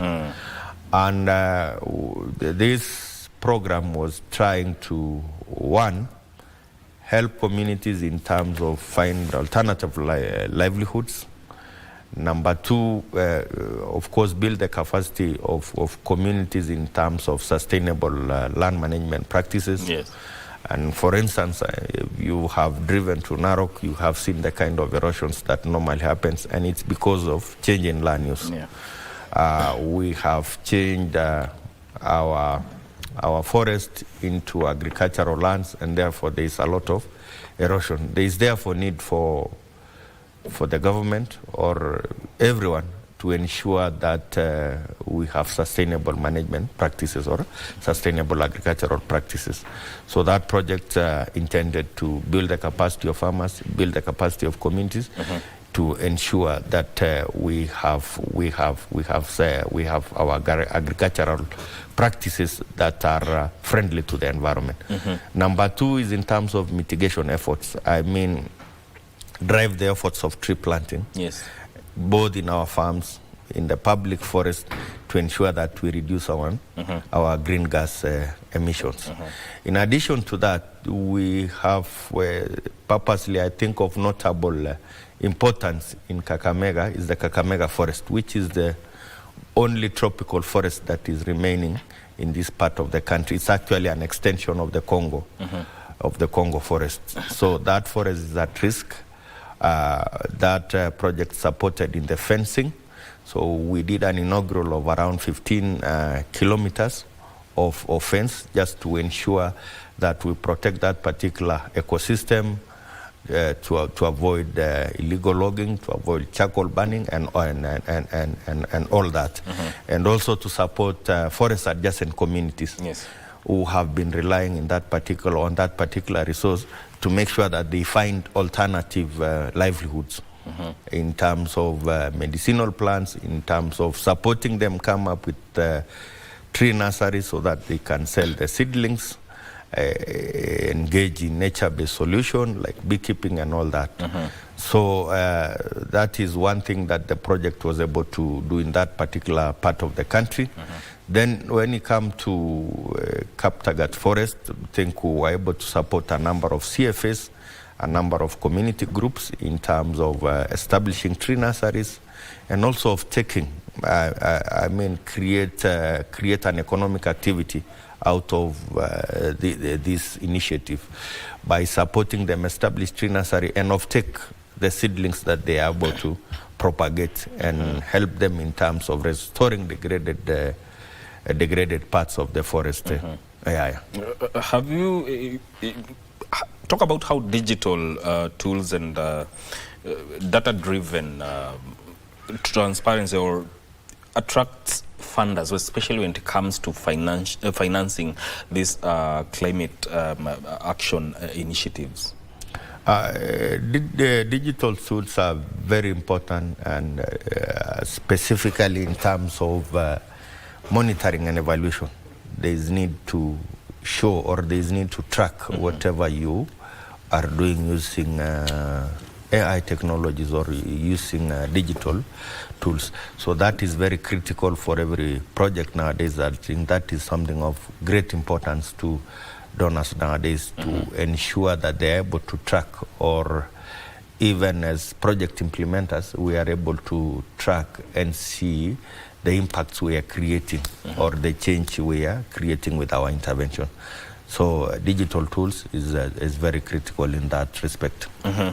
Now, matters to do with the policy support, partnerships and innovation, especially when it comes to skilling environmental initiatives, are very, very crucial. How does it play out, especially now for Net Fund, especially when it comes to the three aspects that I've mentioned: policy support, innovation, and partnerships in scaling environmental initiatives? Yeah, all those three items are very critical in terms of driving the efforts of climate action in the country. In terms of innovation, in whatever way you want to look at it, whether you want to look at it in terms of mobilizing resources, there is need to use innovative financing mechanism. I'm sure you've heard of issues of carbon credits, you've heard of green bonds, you've heard of blended finance. So it is critical to be innovative, and also considering that as a country we are confronted with a lot of challenges. We don't have sufficient resources to help do all the priority areas. So you find that the budgetary support is not sufficient.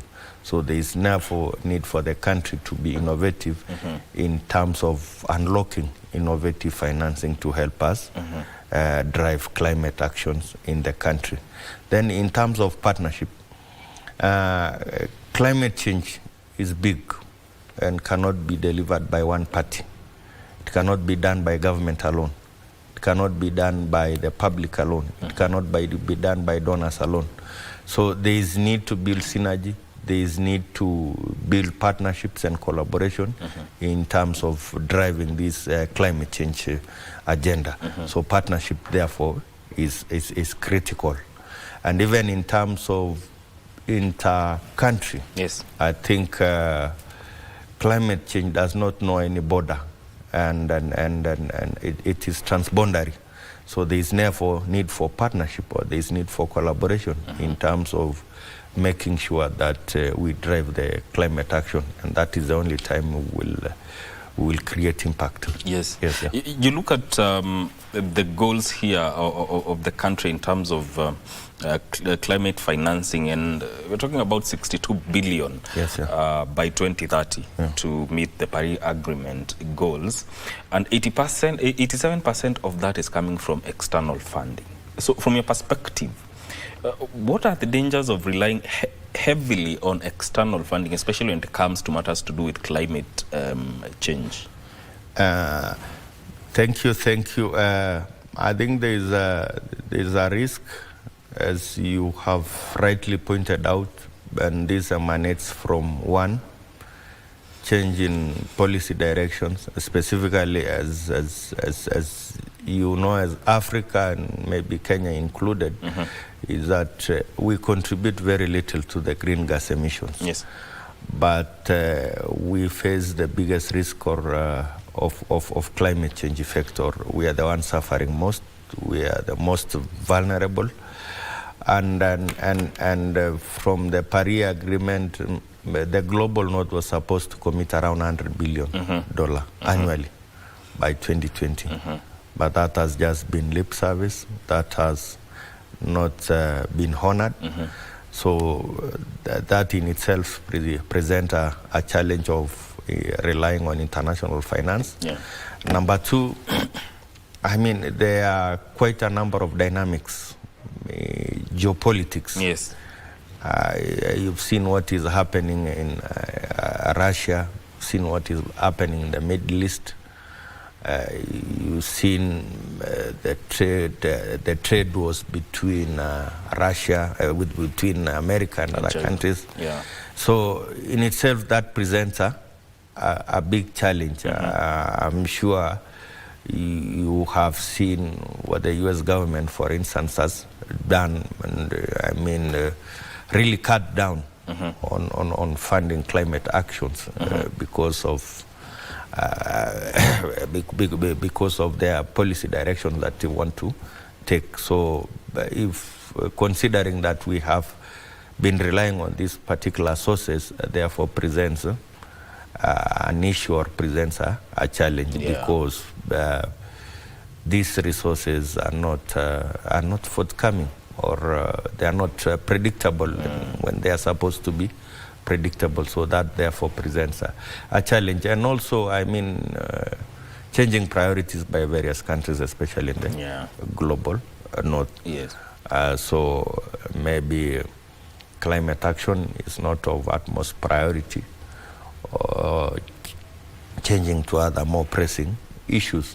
They are also experiencing challenges like we do. So that therefore all those issues presents actually challenges in terms of accessing or getting international support for climate action. Indeed.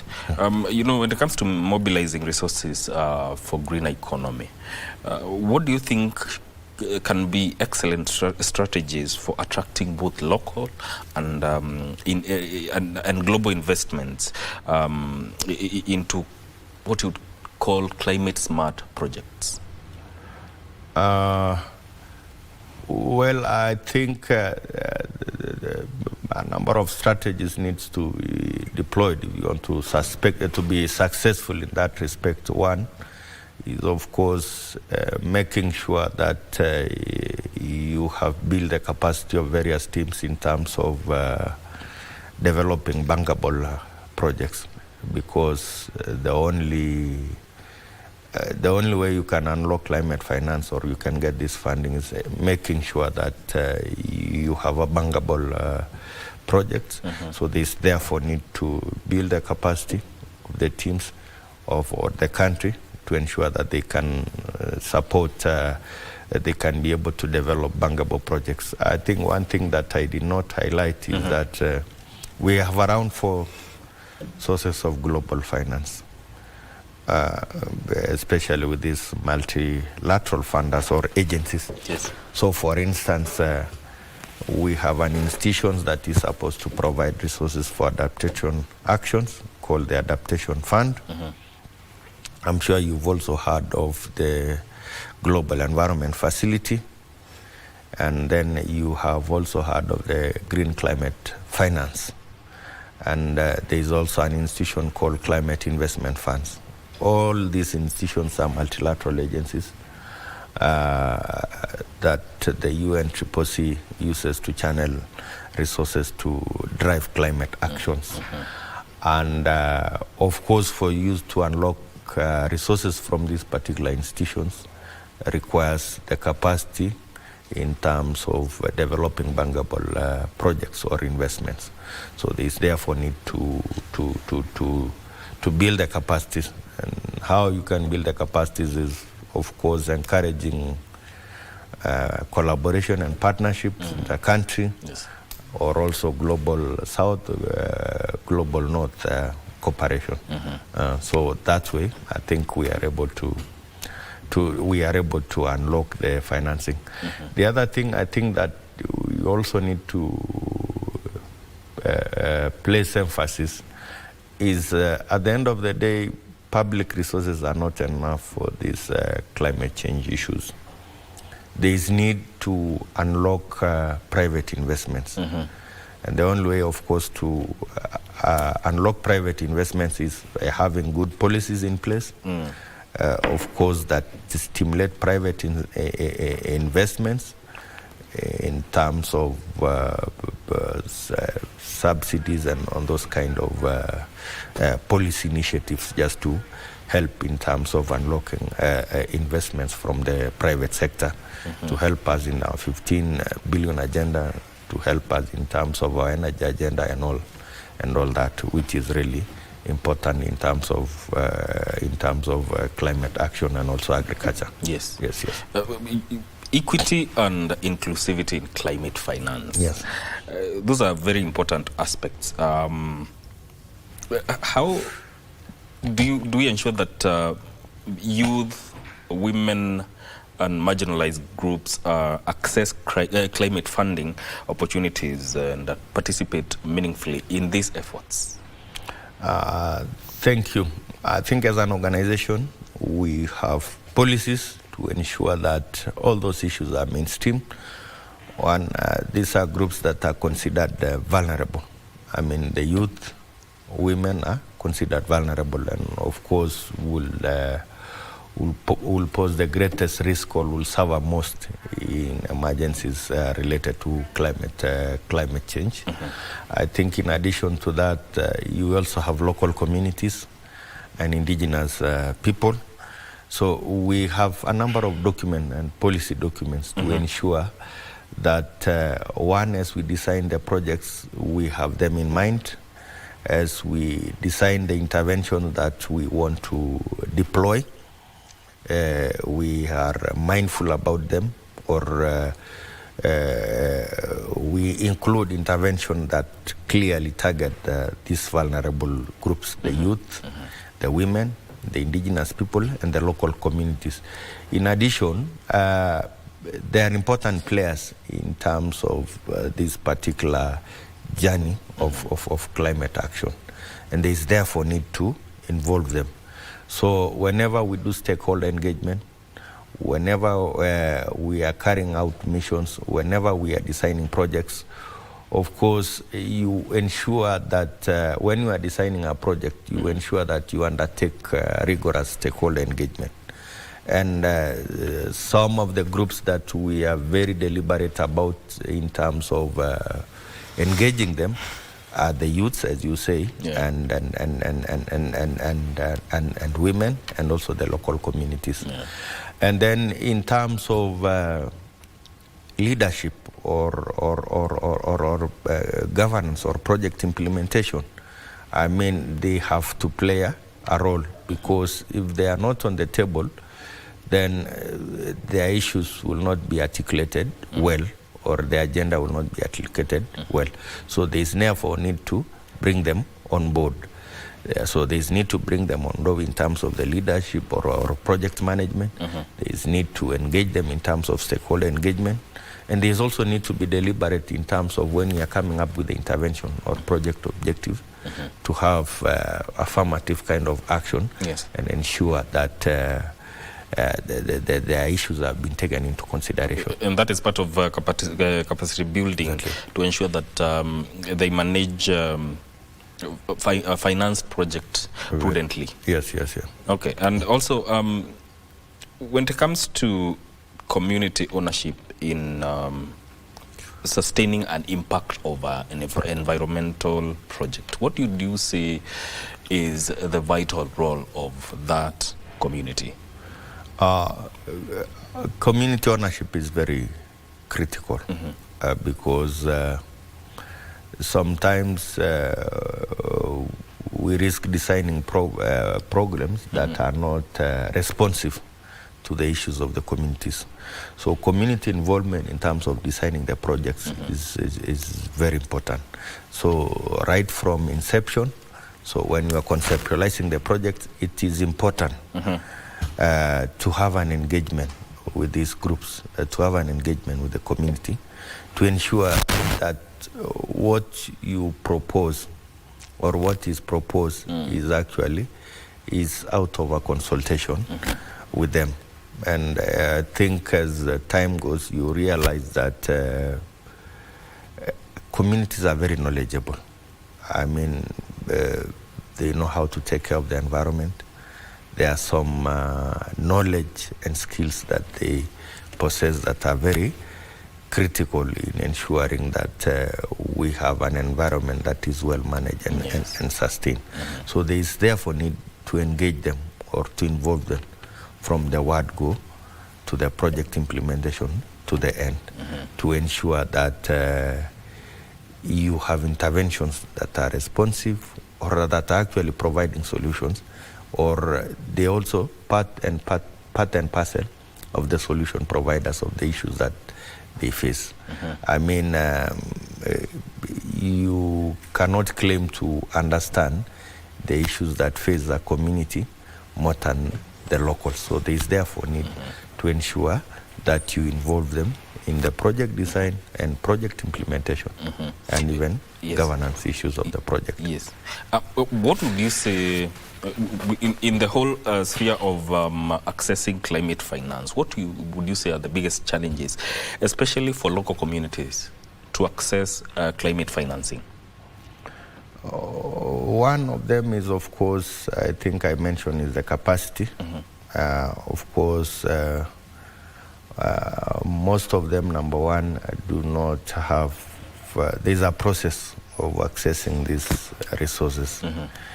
And there are things that needs to be done. If it's, for instance, developing a project document or developing a concept.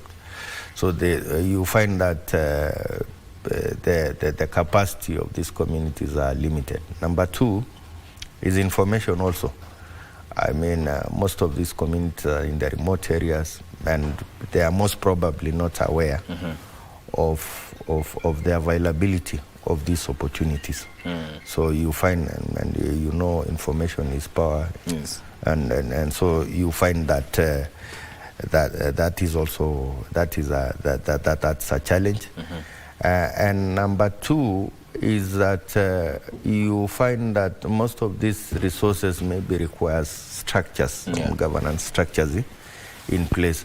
So you find that a number of communities that are actually organized in groups may not be having that well governance spelled out structures in place that can convince a donor or that can give assurance that these resources will be subjected to the right use and right procedure and process. So those are the issues that I think face the communities in terms of accessing these particular opportunities. What do you think are the opportunities that can make Kenya, strengthen Kenya's position as green hub investment? Of course, I think the country is doing a lot. We are playing a lead role already in a number of issues. I spoke of our position in terms of green energy or renewable. I think that's a policy direction that was taken in the past, and as you can see, it has placed us in a very good position to ensure that we take a lead role in climate action. Yes. We also have something climate change diplomacy. I mean, our president is very vocal. Our president is a leading champion in terms of climate change issues. So I think that in itself places us in a very prime position to ensure that we drive the climate change agenda. Yes. Now, looking at the future of climate financing, resource mobilization within the country, how do you say the future looks like within this whole sphere of climate financing and resource mobilization?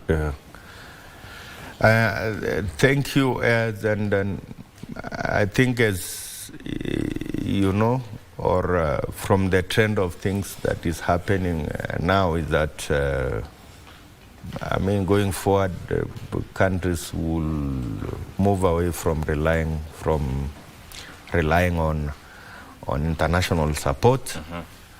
One, of course, because of a number of factors, and because of a number of factors, I think I spoke of the issues pertaining to predictability, the fact that these resources are not very predictable.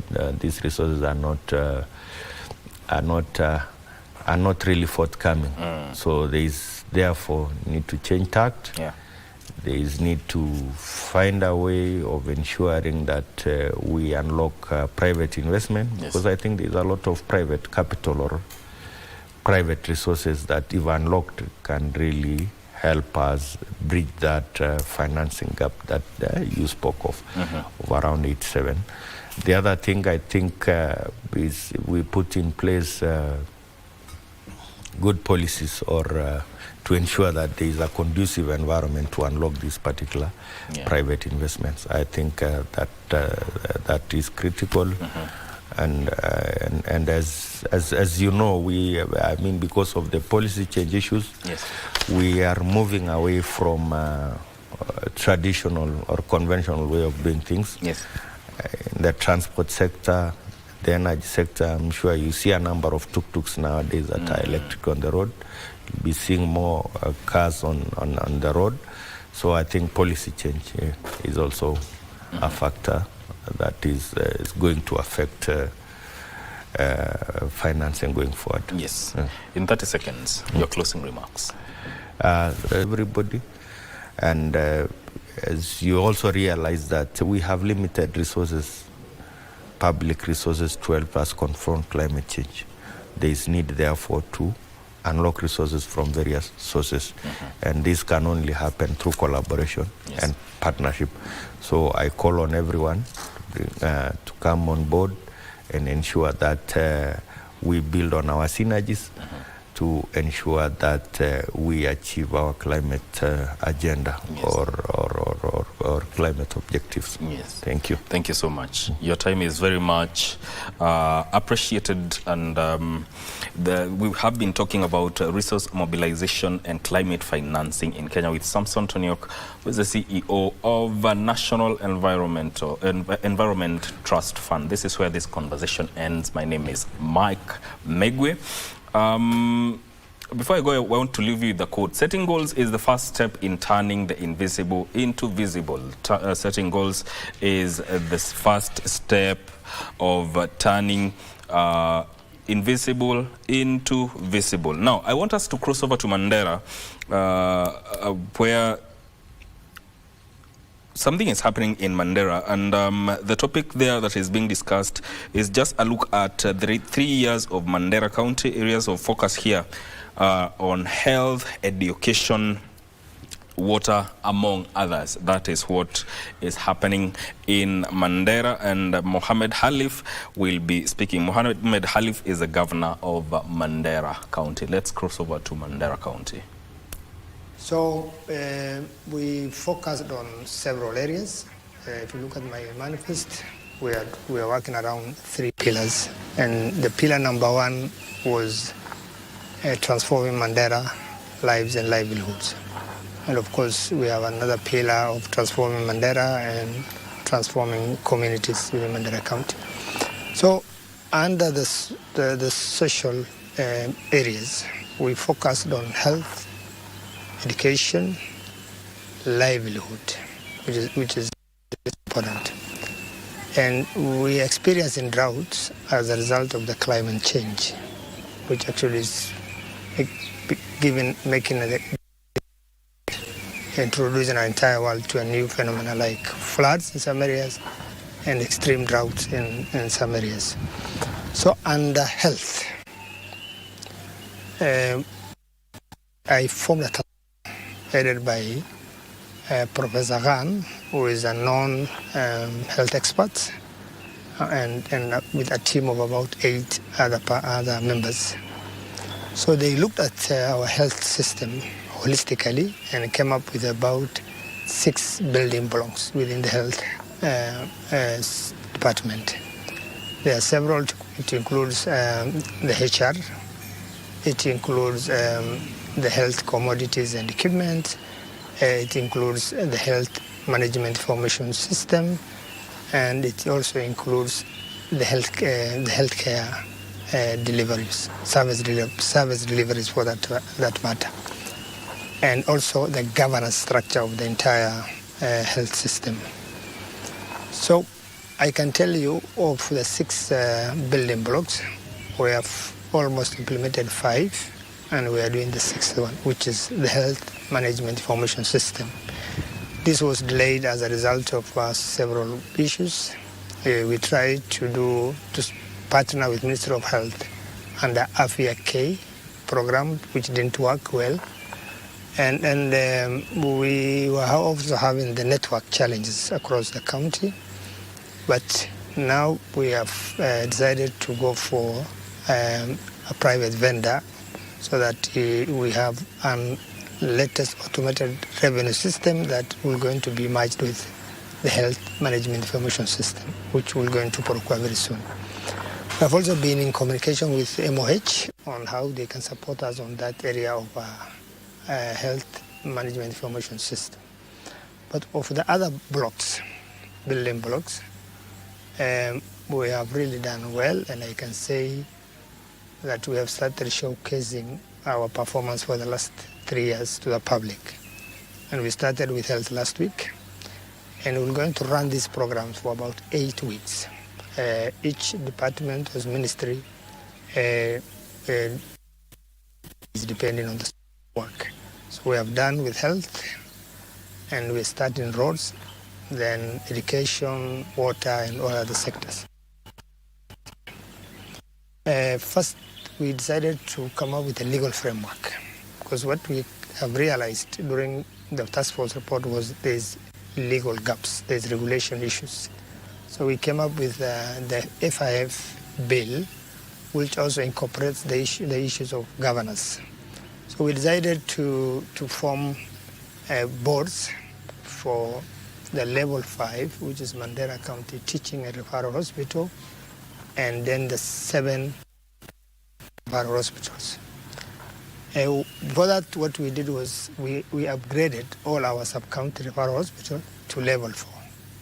And the county referral hospital then to level 5, and then registered as even a training center, because we have recently opened our MTC, Mandera Medical Training College. So we have Mandera County Referral Hospital now is a teaching county referral hospital, and upgraded to level 5.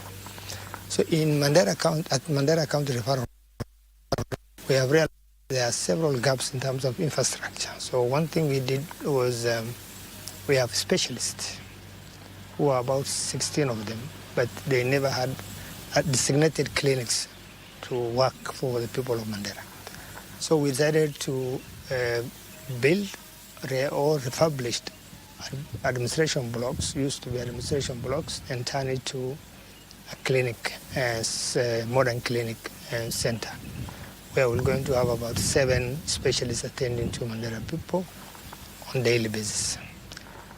We have also launched a modern state-of-art dental department, fully equipped. We have also upgraded our renal department. We bought 5 new renal machines, and we are waiting for another 5 so that we can separate the female patient and the male patient, and patient with chronic diseases. By the time we came in, or about 2024, several equipment that we procured by the MOH and MES, the one they call medical equipment services, was actually becoming obsolete, all those machines. And the vendors actually terminated their services because the agreement between them and the Ministry of Health actually was not renewed. So we had a lot of challenges in the areas of equipment. So we decided as a county to invest seriously in equipment and replacing most of those equipment. A good example is we have replaced our scanning machine in Mandera, at Mandera County Referral Hospital. We are also installing MRI. The structure is almost 95% complete. The machine is already in Nairobi. Through NESP, we're going to install MRI at Mandera County Referral Hospital for the first time. And our people from this region, or the people of Mandera County, used to travel 1,000 kilometers to Nairobi.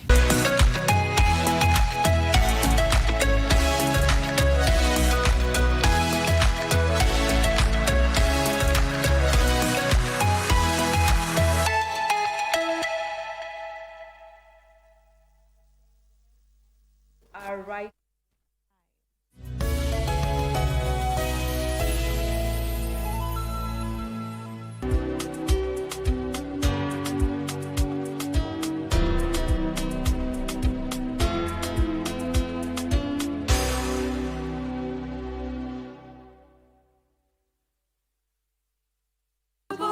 Mama Josh, uko na bahati sana, Mama Kente alikuwa hapa jana. Mira, asanti. Na mbona umetoka kwa kitanda? Bado hujapona? Mama kwa wapi? Mbona mjakuja na yeye? Mimi nataka tu kuongea na huyo nasi. Daktari yuko wapi? Daktari nilimpigia akaniambia ni discharge jina. How sure am I utaki kuniulia mtoto? Na nini umebeba kwanza? Kuletea mayai? Wewe ndio unajua sasa. Lomba isupu indai.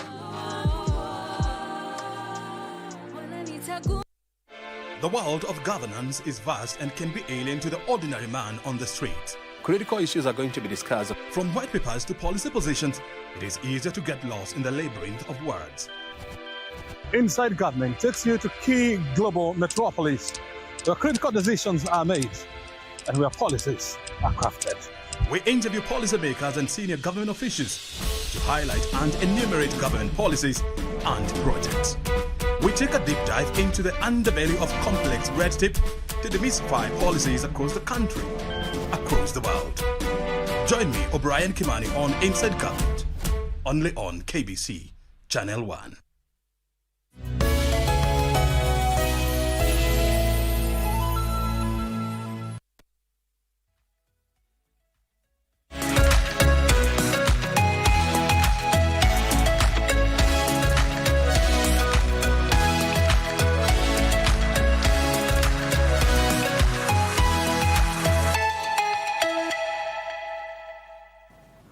And we're back. Sorry about that. And right now you are actually truly in time for Women at the Forefront, which is a segment that we get to bring you different women in the society who are doing amazing things in the fields that they are in. And remember, this segment is usually with the intention of empowering the next generation of women. And today our woman at the forefront is Faith Maura. Faith Maura is the business manager, Stanbic Foundation. Welcome to the program. Thank you so much, Vivian. It's a pleasure to have you here. It's a delight to be here with you today. All right, let's get into trying to just inspire the next generation of the woman who's watching us right right now. And we want to just get to understand, you know, as our topic of conversation is breaking barriers and trying to make a difference. That is what we'll be looking at mainly. So how about to begin with your journey into becoming who you are right now? If you can just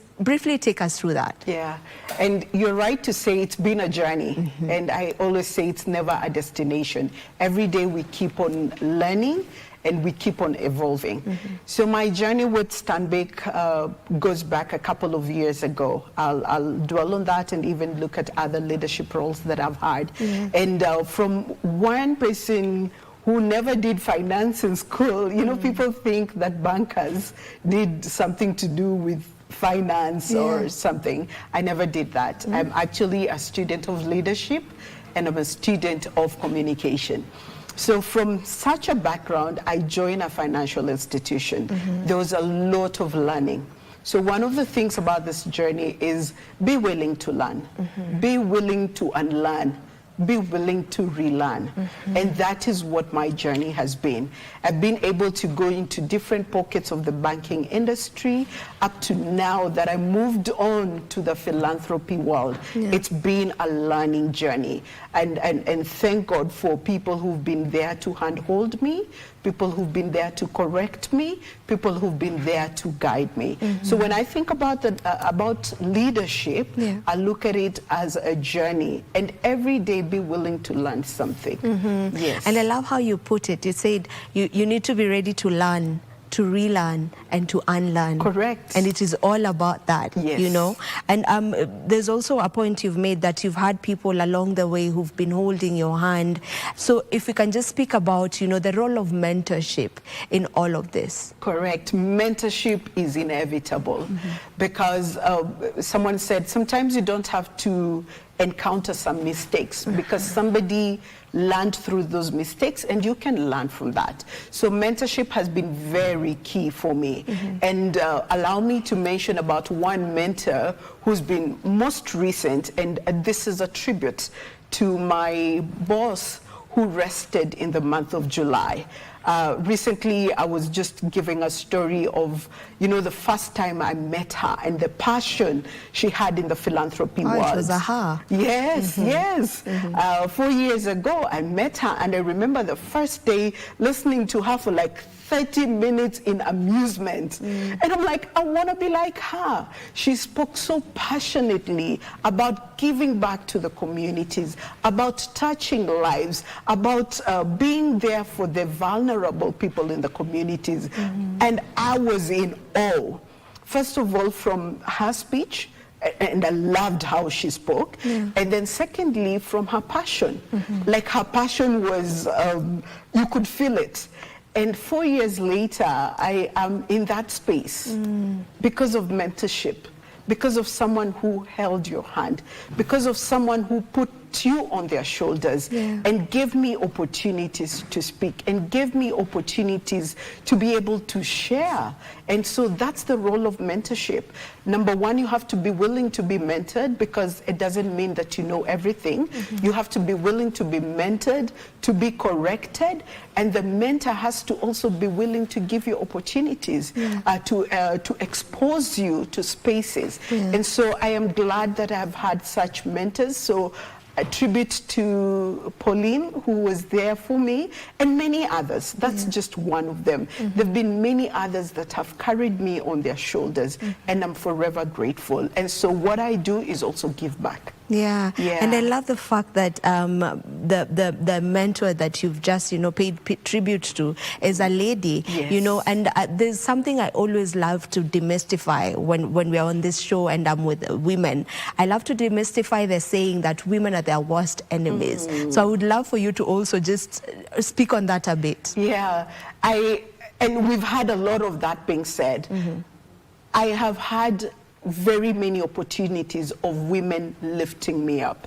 One of my favorite quotes says, "Here's to great women. May we know them, may we be like them, and may we raise them." And so you know, what you focus on grows. So I don't focus on women being their worst enemies. I want to focus on the great women that I have met that are out there to say that, yes, as women, we can lift each other. We rise by lifting one another. We don't rise by putting off the candle.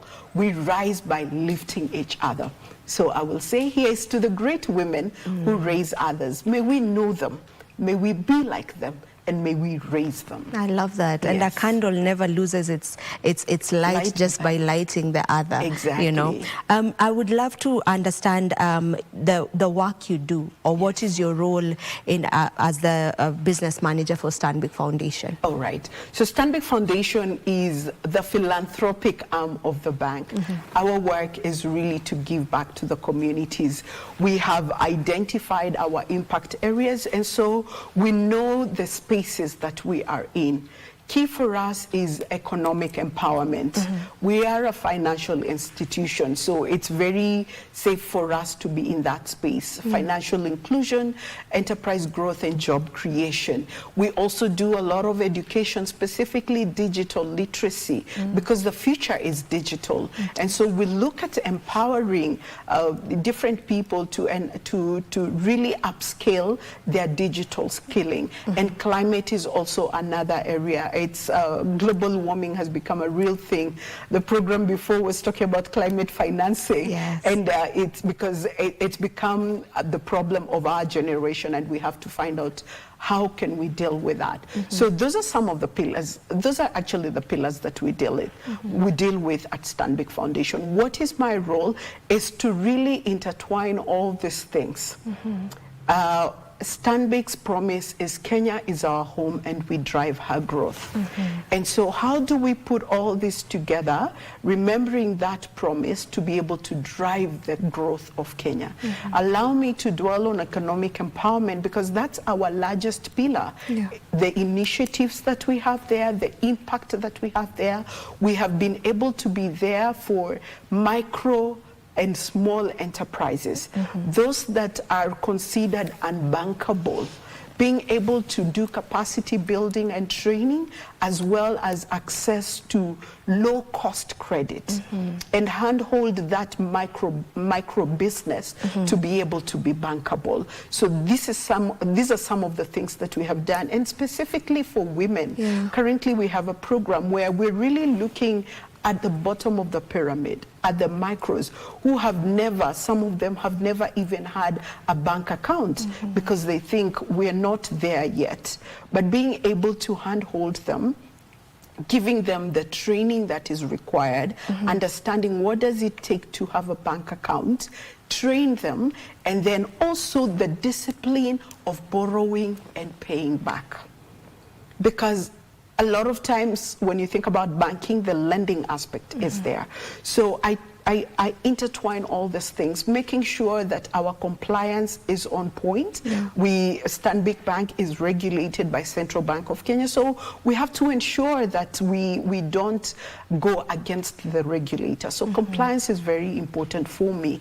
Governance is very important for me. And risk.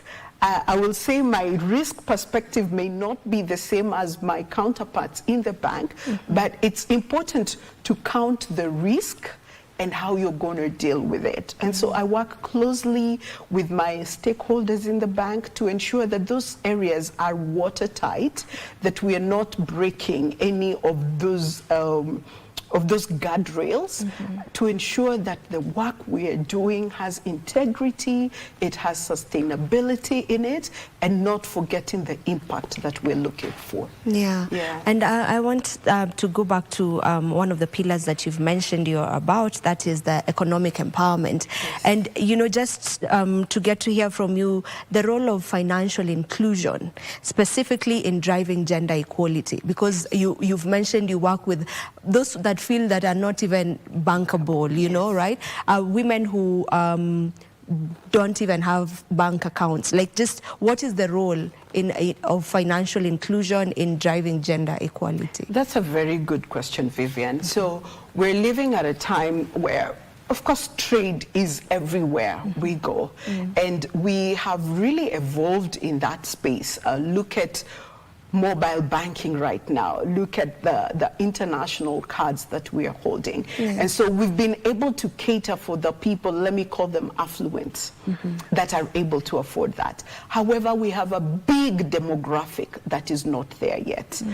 In Kenya, we are considered to be really ahead of time because of our mobile banking and the telcos that are in the country that have been able to do that. But interestingly, when you look at our demographics, and if you allow me to say the women specifically, the accounts being held, we're not seeing their names.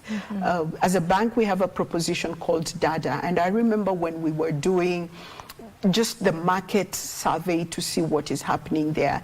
The women in the rural do not even have a bank account, leave alone the collateral that the financial institutions will be looking for. So our part of financial inclusion is to let these people at the bottom of the pyramid know that with your national identification, you can open an account. You no longer need collateral to even access, credit. We have to be able to allow that, of course, with limits provided, so that you grow these people. Let them get into the system. Let them learn the system. Because sometimes if I tell you the magic of MasterCard and you don't even know how to have a card, you may not understand. But if I give you a taste of what it is to bank and the benefits and the things that you can do, then you can grow with us. So the role of financial institutions, I think, let's try as much as possible to ensure that those that have been called unbankable, how can we make them bankable? Because that's where the future is. Yeah, you need a financial partner. Yeah, and even speaking on that, I want to link it with the partnership with Bill and Melinda Gates, whereby the foundation, you have a target of reaching around 5 million women. Correct. So how do you go about that approach? And who are these women that you're targeting, the 5 million? Okay. First of all, it's a very ambitious goal. And for such ambitious goals, you have to be ambitious, but at the same time, humility. And when I talk about ambitious, is being aggressive. Where are those women? Where can we find them? But at the same time, listen to what the ground is saying. Listen to what their pain points are. And to answer your question, where are these women? We're getting out of the urban areas. We are going to what we call mashinani, because they are there. They are the caretakers at home. They are the ones who do the markets. You go and that's where they are. All they know is what we used to call mattress banking. How do we introduce banking to them? As I said, listening is very important. And as we listen, we also train them. So we've been able to get into various counties. And for us, public-private partnership is very important. We've been able to partner with county governments that are the gatekeepers and mobilizers. I don't know where to find the markets in Vihiga, but by partnering with the county government, they are able to tell us. And different places have different market days, for example. So that partnership has been very critical for us to enable us to get there. The ambition is still very big, but we have made some headway. We've been able to meet many of them through our trainings. I think we've exceeded the 50,000 mark. And so it's work in progress. The journey of 1,000 miles begins with that one step. I'm glad we've made not one, not two, a few steps ahead. So it's open to every woman out there?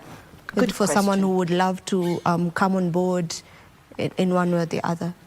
So let me be very specific. So this is the foundation. We are open to the bottom of the pyramid, and let me say they're unbankable. And I don't want to create a picture that it is every woman. We have women who've been able to do banking and are at a level higher that they are already bankable. Remember, my target is unbankable. Even the credit we are offering, some of them will come and say, that's very little to me. So I'm looking at about 5,000 to 49,000 Kenya shillings. There are women who need above that because they've been in the space for a long time. But for the starters, the mama mboga, the lady who owns a kiosk there, you know, that credit of 5,000, 10,000, 20,000 will go a long way to uplift them and help them become bankable. So I want to be very clear that it's really the unbankable, the bottom of the pyramid, and we want to get them into the banking system. All right. Now I'd love for you to share a story with us, you know, share a story of a woman whose journey, you know, you've watched and a woman whose journey has stuck with you. Great. In this, I have met many women. I will narrow down to this one lady who came for another program. We offer grants of up to 50,000 50,000 USD. And these are businesses at the growth stage. And what they need is technical assistance, maybe a few internal things to make them scale up. So it's a competition, they have to apply, and then they come for the competition. There are judges there to listen to their stories, and then we're able to select. So this was my cohort 1 of the partnership with the United States Africa Development Foundation. And this was the only female who got to win in that cohort. Out of 7 winners, we had 6 men-led businesses and 1 woman-led business. Guess what kind of business it was? It was in the health sector. She was very passionate. She is in Mombasa, and she had a clinic called MediTrust in the middle of informal settlement, let me call it that way. And her passion was to really have a maternity because she saw young girls and other women in this community really having a hard time during that period. Yes, they would come for the clinic, but she didn't have room for them to give birth. And her passion, her storytelling, wowed the judges. And I remember paying a visit to MediTrust in Mombasa, just seeing the passion that this lady had for this informal settlement. Happy to report that now, because of the grant, she received 50,000 USD. And the beauty about this grant is that we also give you technical assistance. Struggling with some, you know, bookkeeping or just some people matters, you know, she was able to take care of that. She now has a beautiful maternity that has a bed capacity of about 20 beds. And not only that, she's been able to scale up, partner with the county government. The other day, she was a winner in a competition in Mombasa County. And you go there and you feel the pride of seeing how dedicated. This was in 2021. 4 years later, that place has transformed, not only for her as a business owner, but the impact in that community. I went there and I met families, some of them bringing their little children, others, you know, bringing the pregnant mother to have a very decent place to deliver a child. And that touches me. And Pamela is very passionate about what she does. So when you empower the woman, I always say you empower a community. You empower the people around her. And that is what Pamela has done in Mombasa. And my next question is kind of almost tied to what you've just talked about. Because my question is, you know, why women leadership? You know, and why is it so crucial, you know, to have women take up leadership positions, especially when it comes to managing impact-led initiatives? Okay, that's a good question. I must say that it's even not necessarily about gender, but it's the heart posture. And the thing about it is, especially in that impact area, is that you realize there are many needs in our community. And so we cannot afford to say this is a woman thing or a man thing. All of us are called into that. However, by nature, women are nurturing, you know, and so some of these things maybe hit so hard to us.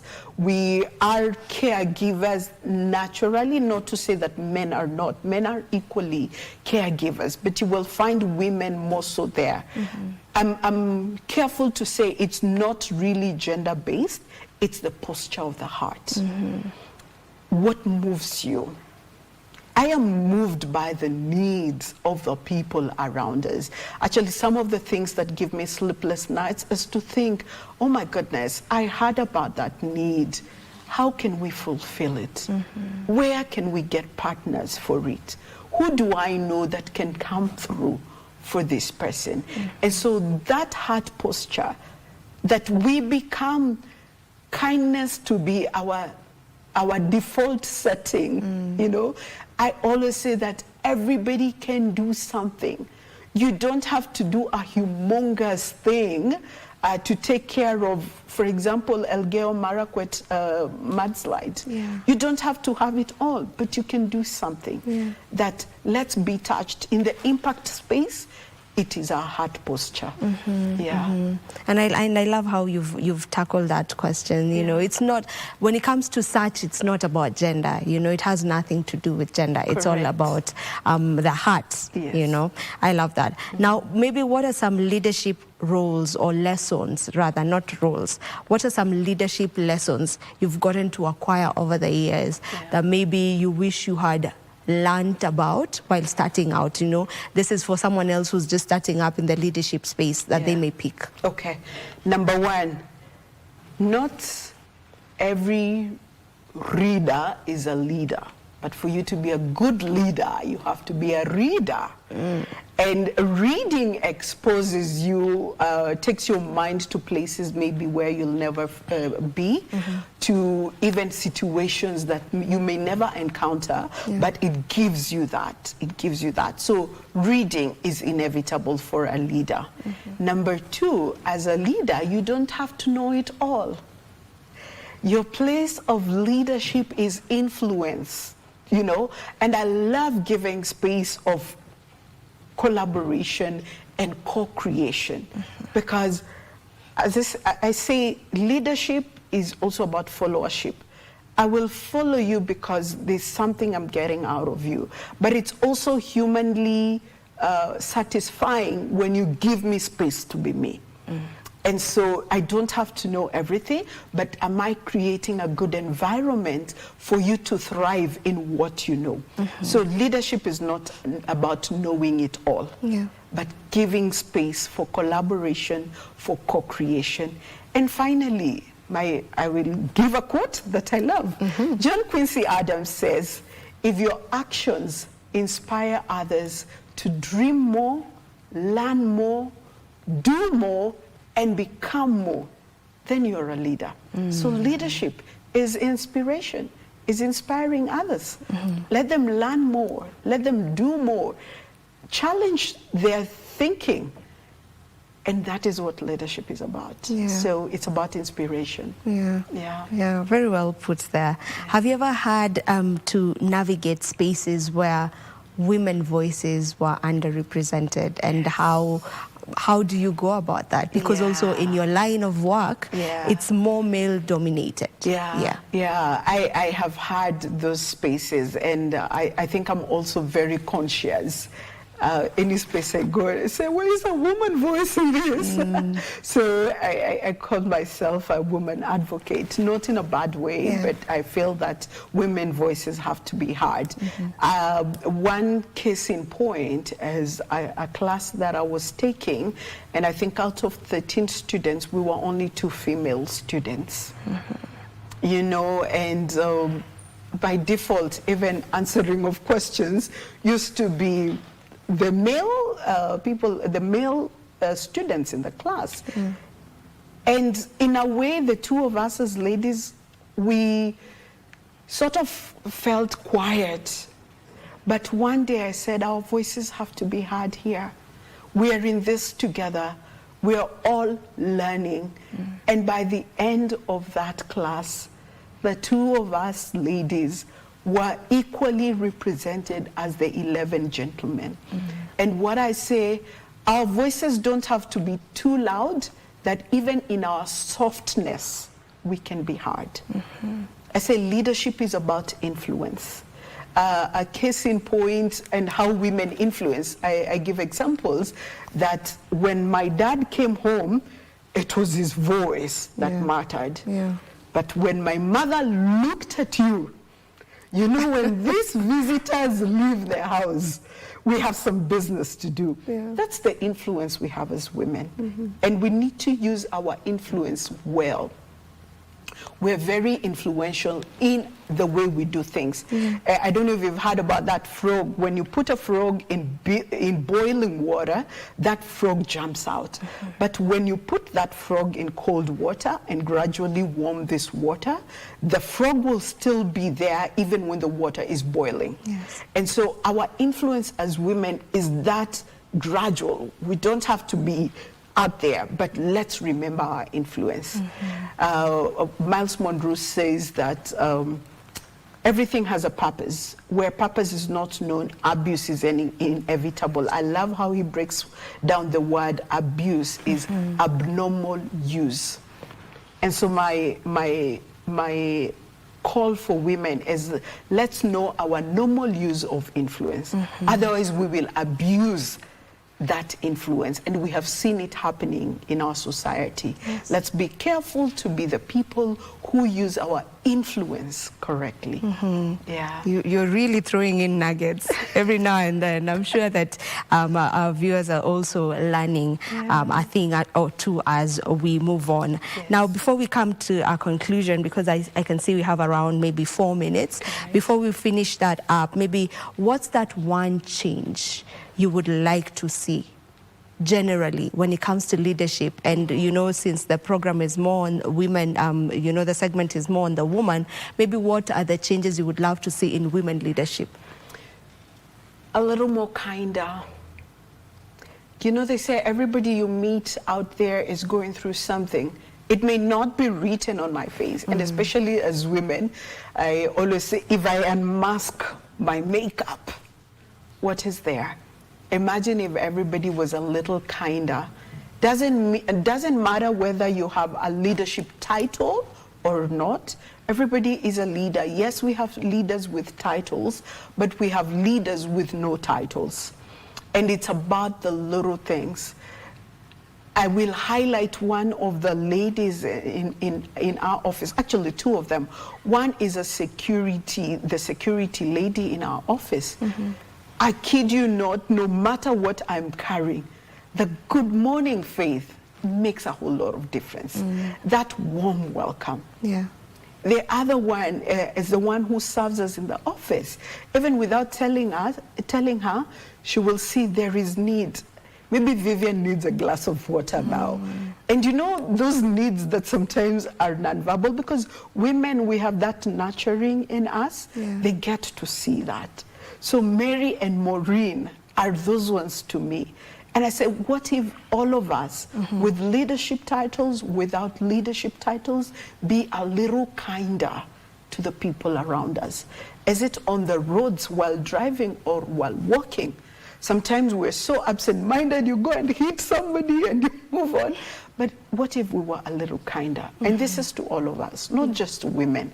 But the world I would love is where we are a little kinder to each other. For the young lady who's watching the show right now and they're aspiring to become leaders, you know, and take up positions, and they're wondering maybe or are unsure of where exactly to start, what would be your tips to that young lady or young gentleman as well? I think the desire is a good one. And so what kind of leader would you want to be? I remember really at my young age, from high school, I became a school prefect. These days I hear they're governors and they're, you know, they have all those fancy words. And I remember getting that role in day 2 of being a Form 1. And in as much as yeah, I come from a family where my parents were leaders, but I had to define what kind of leader I am. And from an early age, I had to define what kind of legacy do I want to leave behind. So it's okay to draft, to write, what kind of a leader do I want to be? Of course, there are many people that you can look up to, but define for yourself. Don't define. Yes, you can borrow from Michelle Obama, you can borrow from Wangari Maathai, great women who've done it, great men who've also been, have been able to do it, but write down what you want to be remembered for. Then leave your legacy, that's leave, L-I-V-E, leave your legacy before you leave your legacy. Yes. Love that. I love that. And that is where we will be ending this conversation. Thank you so very much to each and every one of you who has been tuning in. I am sure you've taken some nuggets of wisdom from Faith. As she was speaking to us, she has really gotten to inspire us, and that is the purpose of this segment. My name is Vivian Dagwa. See you next week on Wednesday for the same segment. Don't enjoy the rest of your viewing. Goodbye.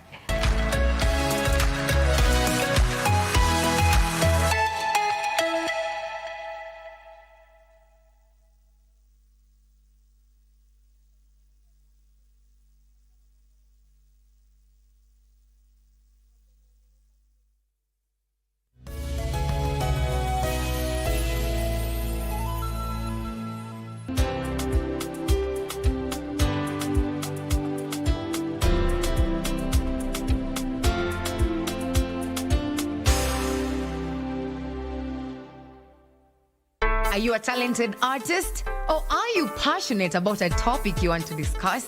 But money can be very hard to find for an upcoming artist.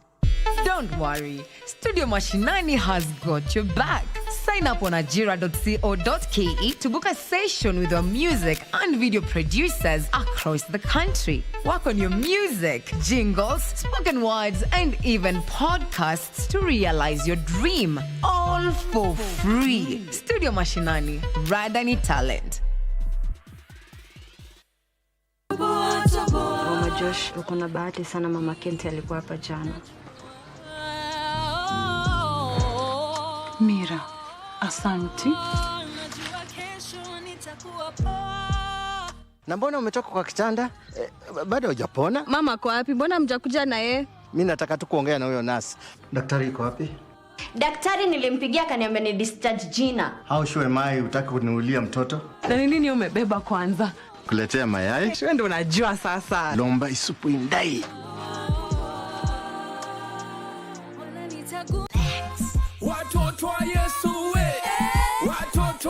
A new era has come to KBC Channel 1 TV on your favorite gospel show, The Backyard, with me, DJ Tabs, as we introduce to you our new host, the one and only award-winning gospel artist, pioneer, Mr. Big Deal, Mr. General, the one and only.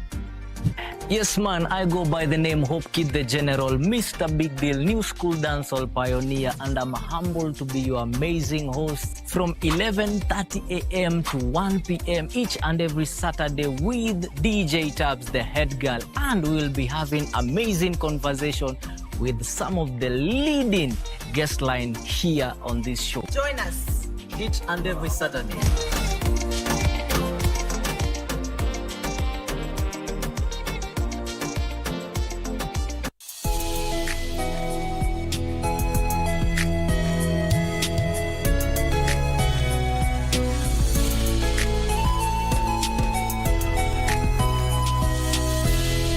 She'll say, Ugaidi ni tisho kubwa kwetu. Na nikisoma vyema nitaishi vizuri. Unaliona nitaka, kanuna wazimu. Kitanda cha kate kimekatika katikati ya